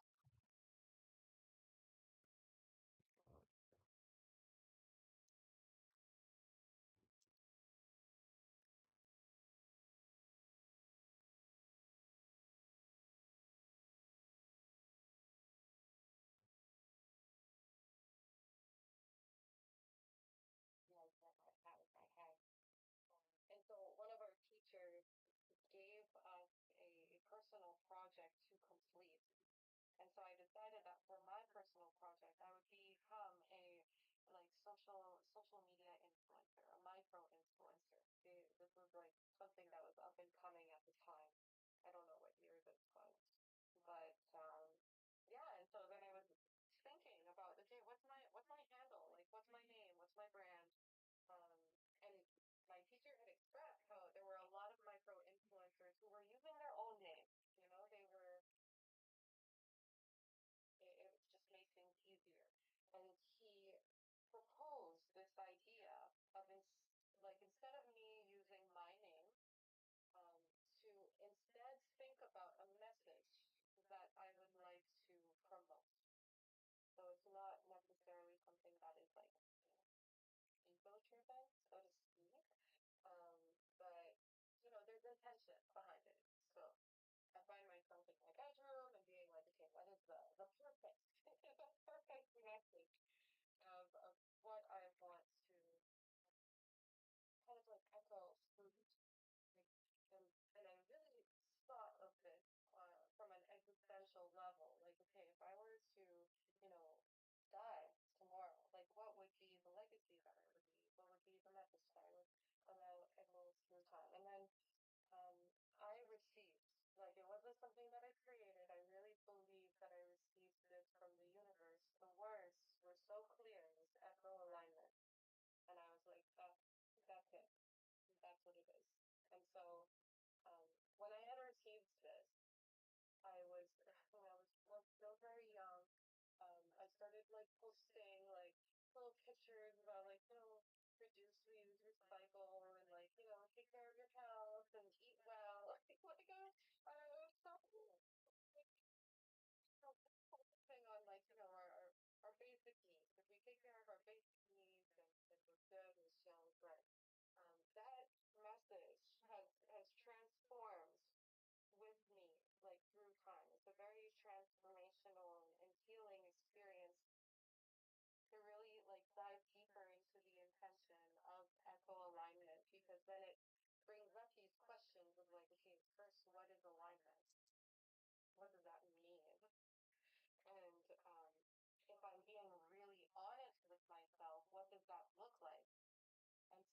so many different paths that I have taken with the idea of echo alignment. Like not too long ago, I had this idea of like bringing bringing a whole lot of people together in community, and that's the intention behind everything. Really bringing people together and unifying our energies and our intentions to really echo alignment on a grand scale. If I echo alignment, then you echo alignment, then everybody else echoes alignment, and have that kind of domino effect.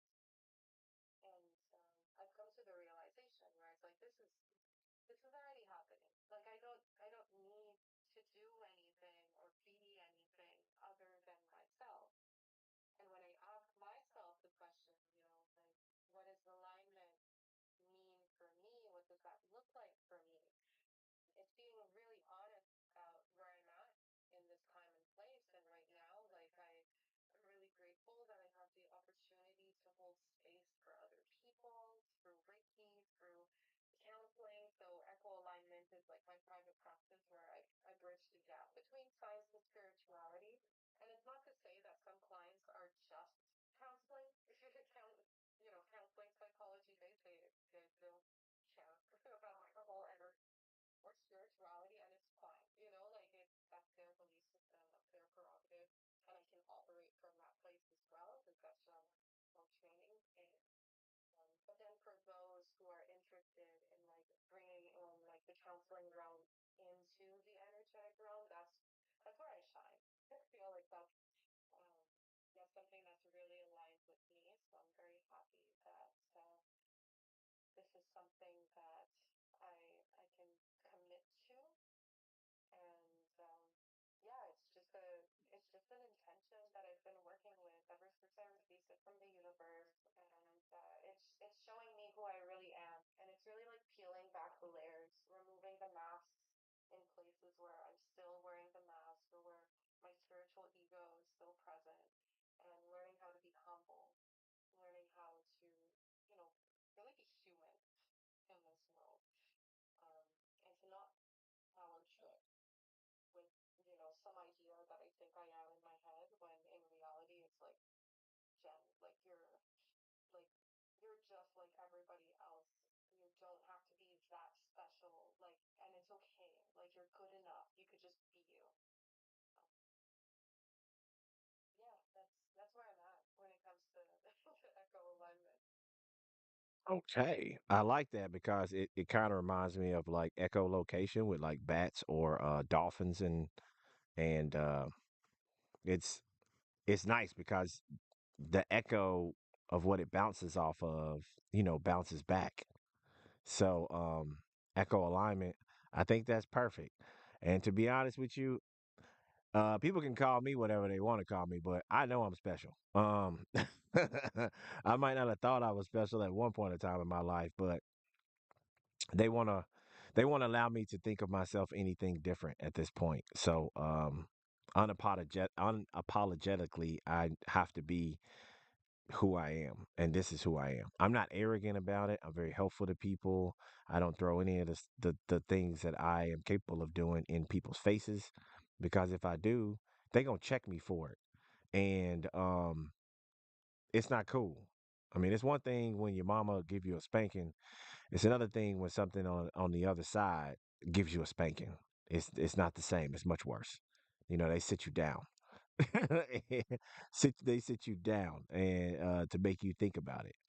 But I think that's really cool that that came to you like that, because that means you were tapped in at the time to receive that message. And I've said that a lot to people in my space, as well as other spaces I've been in, is that sometimes you never know what needs to happen for you to be able to receive the message. I changed the dude's whole rest of his life, and I had counseling with him in a bathroom at a comedy special that had DL Hughley in Oklahoma. And it sounds crazy, but my ancestors was like, this dude's just like pissed off standing in the bathroom by the hand blowers. And my ancestors like, you need to talk to him. And I'm like, I'm saying to them inside of my head, in the fucking bathroom? Like, really? You want me to talk to him in the bathroom? That seems. Seems a little weird. Might get you beat up kind of stuff. But I was like, okay. So I started talking to the dude, and next thing you know, from that point on, I saw him in like, I think it was like, it had to be like March or something, the next year, because I saw him in December. And he straight up told me, he was like, bro, my life changed that day in that bathroom. I was like, because I asked him, when did it change? And he was like, to be honest with you, he's like, you know what? It started changing the next day. So everything that he said that he wanted in that bathroom to me, talking to me and me counseling him, he actually did. And he didn't even remember that he did it. And he was like, maybe I shouldn't have been drunk for that. I said, no, you needed to have been drunk for that because if you weren't drunk or under the influence, you wouldn't have been able to receive the message because from what he was telling me, he would have been too uptight to even take in the message. So you never know when you're supposed to get that message from somebody. You know what I mean? And it's just for people who don't care about helping people and don't really like people like that. I get that, especially for how the world is today. But when you actually genuinely helping somebody, it has nothing to do with money. It ain't got nothing to do with your ego. You just being a helpful person. The universe or like my ancestors and the deities are telling me what to tell this person to help them to see them change their lives later. And a lot of times they don't even remember that they even talked to you, which is why I jokingly say to my friend, the movie Inception, I know all about it because I've been doing Inception on people since I was a kid, planting ideas in people's heads, and them thinking that they came up with it when really I did. But I said it to them in a way that made them think that they came up with it, and it's always positive. I ain't never told nobody no negative stuff that's gonna cause their world to crumble or to hurt people or nothing. But um, there are just certain people out there that are really supposed to be out there helping wake up the minds of people and wake people's consciousness up. And there are a lot more people waking up today than I've heard. It's much easier to find more like-minded people um, through this stuff, and less people looking at you all weird because of what you're actually into. And I found a lot of like-minded people with that here on X, which is why I'm here all the time.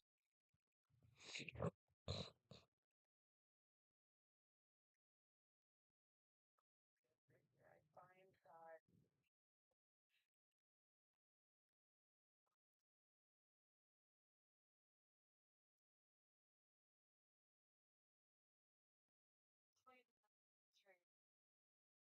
So I can connect with all of you and just, receive from your names and your pictures and like tap into that energy and receive a lot of safety from it too.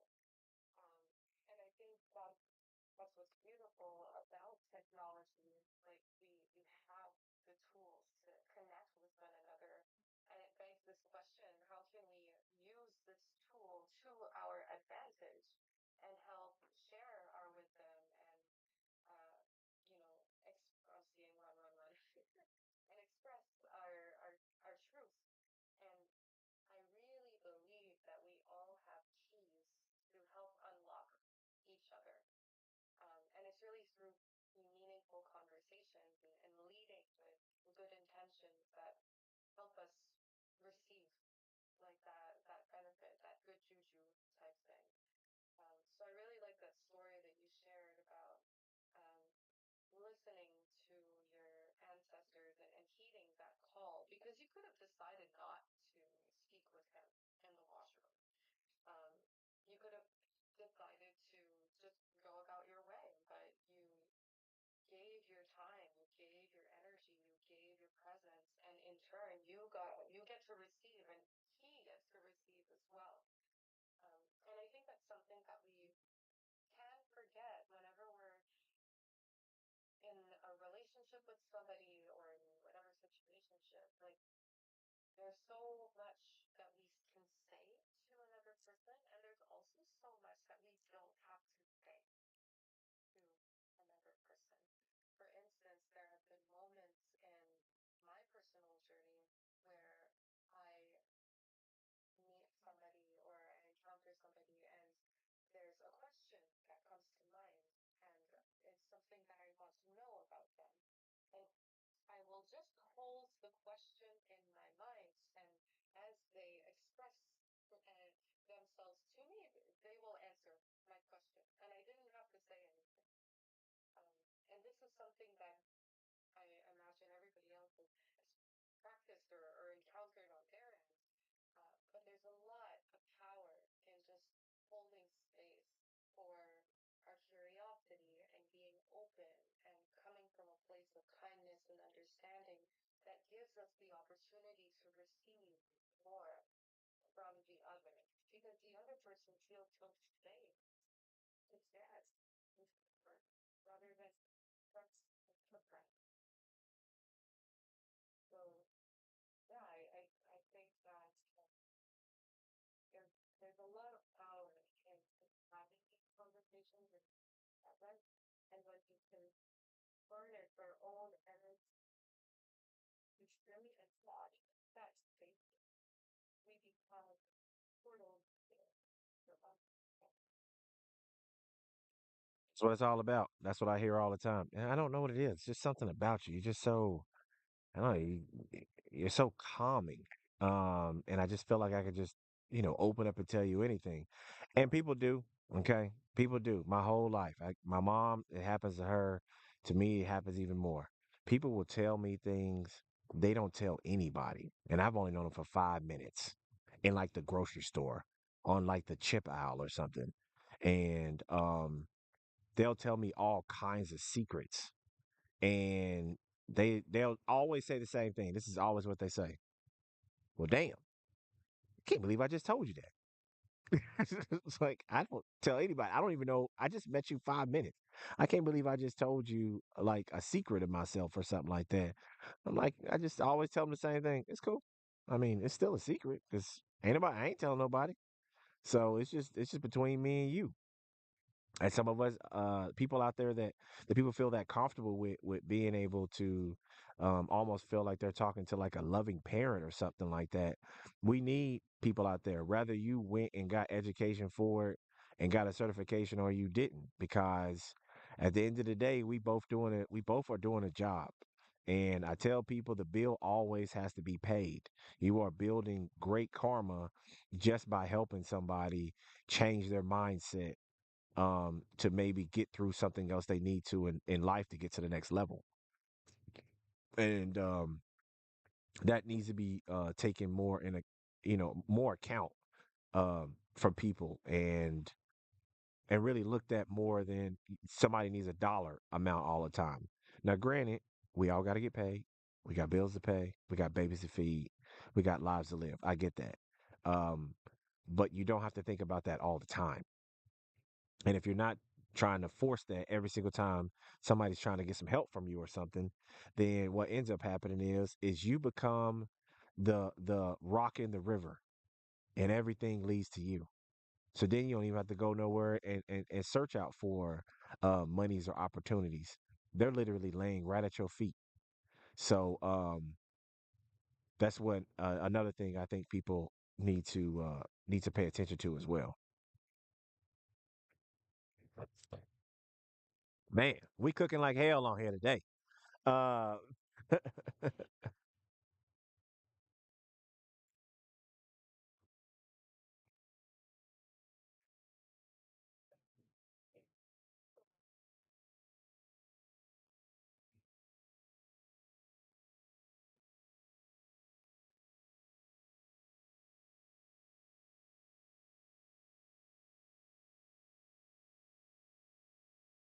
That's your point.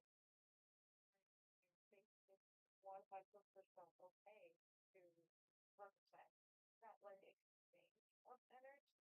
And this is something that I have to learn on my end as a labor, given my background in a little bit of business. I really thought, oh, I was like, oh my God, like in this place where I'm learning how to manipulate people to like give me money or like like be in a higher power dynamic than them, like it didn't feel right for me. So asking for money for like my own for my own business, for holding space for another for other people, like that was so stuff. And I was like, well, I'm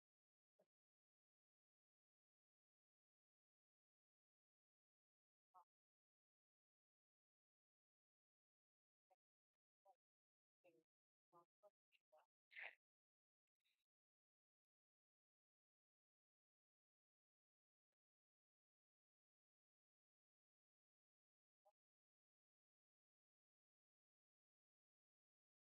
over to. And so um, it's a learning curve. It's a learning curve, like giving and receiving. And when I was little, I learned how to give to the point where I was of my energy. I was angry. I was resentful.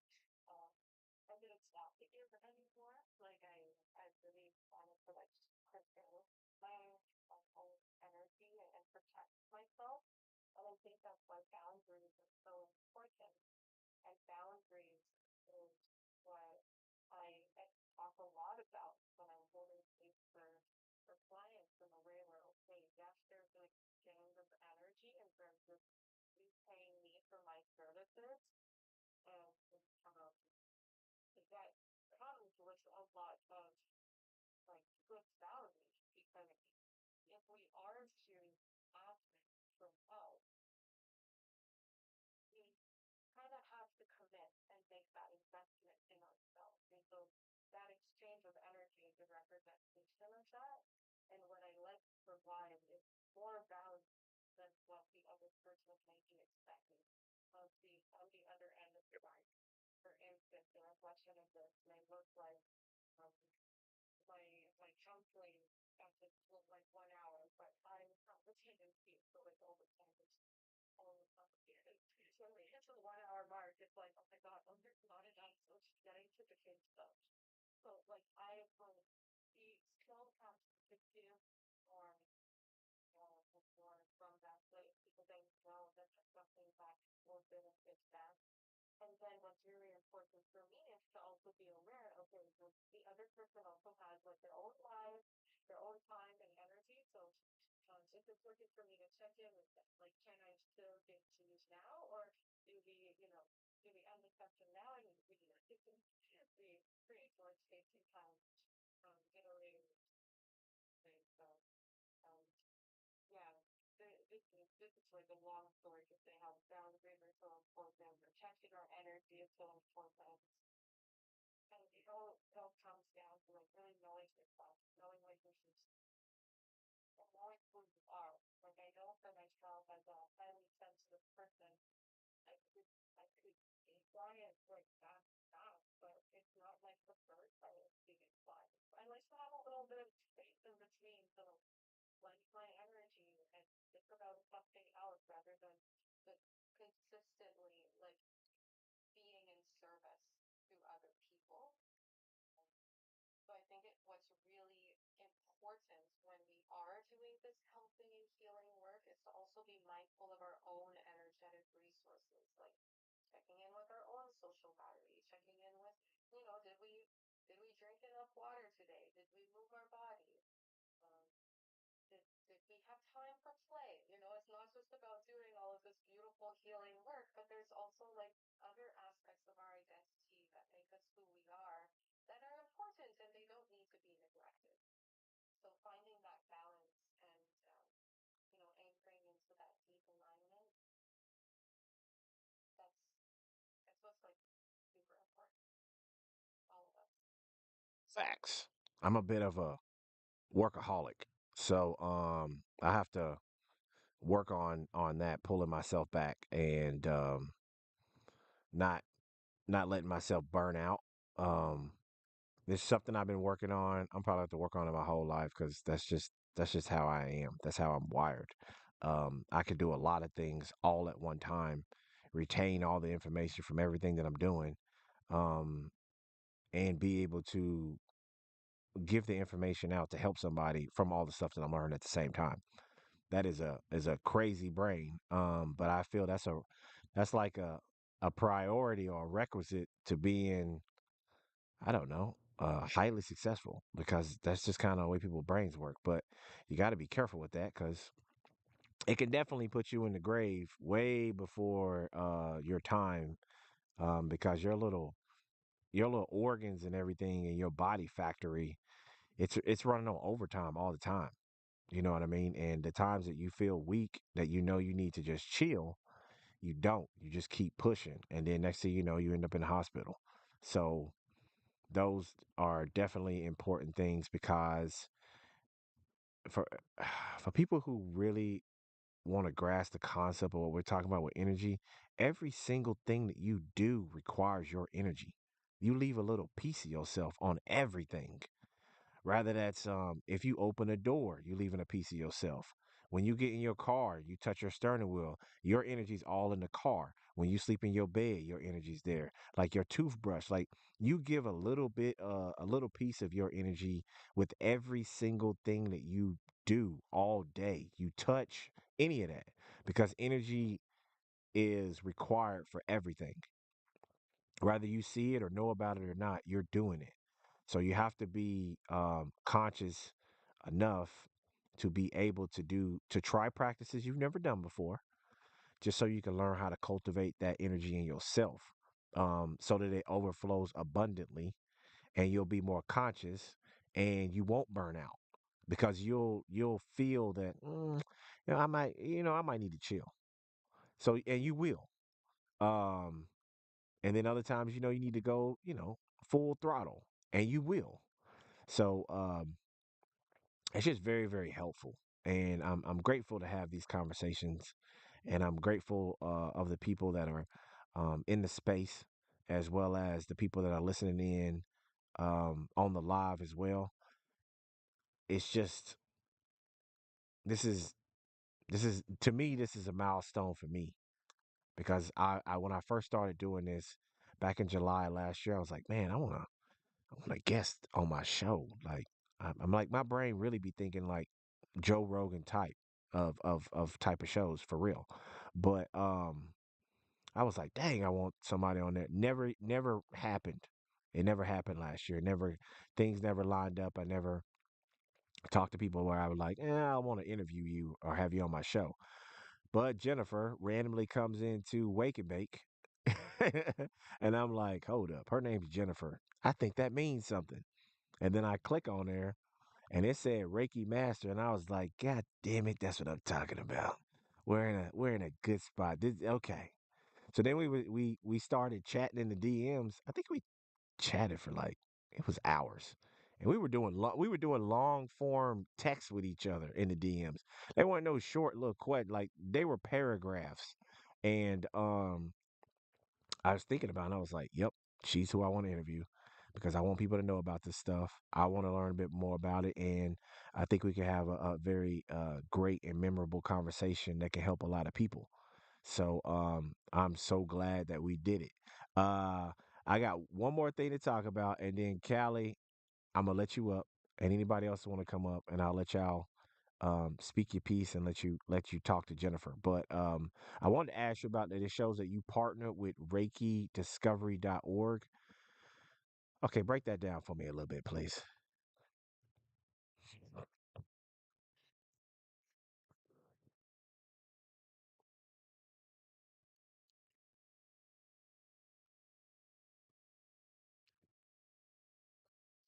is she's bringing all of the different Reiki masters that are already present in this world all together on a virtual platform so that many different people around the world can receive Reiki energy healing. Um, so I've been blessed, honestly, in my personal journey. Like it started with me asking for help. It started with me receiving help from Inga. She was the one who gave me my attunements. And from there, she made me the offer of being part of this big mission and vision that she has that's very much aligned with my own. Um, so it's been really cool. Like I've held space for people in different parts of the world, and it's really like through this technology that gives me the opportunity to do so. Because I can't like straight up like get on a plane and go to, let's say, Florida, to hold space for somebody like uh, on a whim. So it's really cool to have the opportunity to send distance Reiki energy healing um, to different people. And what's really nice is I'm a firm believer that it is possible for us to connect with like-minded individuals who like are almost like our best friends, you know, and we will only know if they are our best friends if we put ourselves out there and we step into like the discomfort of stepping outside of our comfort zone. So for me, like I remember like being in school and always like, you know, living my life behind a screen, so to speak. Everybody else was out there having fun, living their best lives, and I was like just doing homework and, you know, trying to get by. Um, but I see how all of the hard work and dedication that I put in gives me the opportunity to be here, present on a space. Like I really helped create a life that works best for me in the way where I don't like being micromanaged. I like creating my own schedule. I love connecting with people who share the same beliefs as myself and who also challenge my own belief system. So when we were talking, Jonathan, like through the DMs, I was just like, wow, it's the first time in a really long time that I'm having an actual conversation with somebody through chat. And it brought me back to like my high school days where I would like have these conversations in college, and I'm like, oh my God, it's been so long since I've like actually socialized like outside the realm of like helping people. Like I need to like get more out there and like like activate the friend in me. Um so yeah, anyhow, I'll get back to the question. ReikiDiscovery.org is an online platform where you can connect with different Reiki masters, Inga, myself, and other people. And we each have our own like unique code, energetic code. So depending on what you're looking for, what you want to receive in your own personal journey, this is that little signal where you can find your perfect holistic practitioner based off of their own profile, their own personality, what they're bringing to the table. So my profile right now reads um, un- untapping your authentic voice, like really getting honest about who you are. And now I'm in a point in my personal journey where I'm exploring the themes related to taking full responsibility of ourselves, stepping into our sovereignty, and really coming from a place of calling our power back so that we can uh, shine like the bright stars that we are and lead meaningful lives. So I'm really anchoring deeper into the themes that revolve around leadership, self responsibility, and activating that, taking action on that. So I'm so grateful to be here. I'm so grateful that um, there are many of you within the audience who are also like listening to me rant and feel super like shy as I'm like expressing who I am and what I'm about. But I'm so grateful, Jonathan, for you opening up the space for me to share my truth. And I think it's really cool how and pretty synchronous how your sister's name is also Jennifer. Like what? Oh, it's so aligned. It's so aligned. 100%. Because that's why when I saw that, I was like, nah, nah, y'all speaking to me. There's a reason that her name is Jennifer, and that's your sister's name. And I'm like, nah, yeah, I'm gonna follow that. I have a lot of things that speak to me. I know a lot of y'all may know because I've said it before, but from a woman who allows, she does masthetics, and if you don't know what a masthetic is, that's where she allows the deities to inhabit her and speak to the people that are there in the room. And one of them came through, one of the deities, which was her. His name is Yosef, Yosef is a um, he's like a gorilla deity. He's a black man, African man, but he has the ability to transform into a gorilla. And the teachings of the things that she teach, her name is Quatita, and she has a space where she teaches people on YouTube. And when he came through, at first everybody was looking at me and they was like, "Oh, damn!" And I'm like, what's wrong? Is something on my face?" You hear a bunch of people in the classroom and they be like, "Man, is there something on my face or whatever?" And they like, "Nah, there's this like." There's this crazy ass glow around you. Like it's just white. It's extremely bright and taking over the screen. And she's like, you just I just it's just overwhelming almost. So then Yosef comes through and he's like, "Yeah, yeah, I know you." And I'm like, "You know me? What you mean you know me?" Because he called me out by name. I'm just sitting in the crowd, right? He literally said, "Jonathan, I need you to come up to the stage." And I'm like, "Oh shit!" Like, what happened? And he's like, "Yeah, we know you. We know you very well on the other side. You're Doctor Doolittle. Yeah, you the guy that are connected with animals. Like animals send you messages and stuff all the time." And I'm like, "You know what? He right. They do send me that all the time." So, that's why I found out my affinity with animals, and they do. If I feel really sad, there are these birds that come by. They're called what is it? Eastern bluebirds here in North Carolina.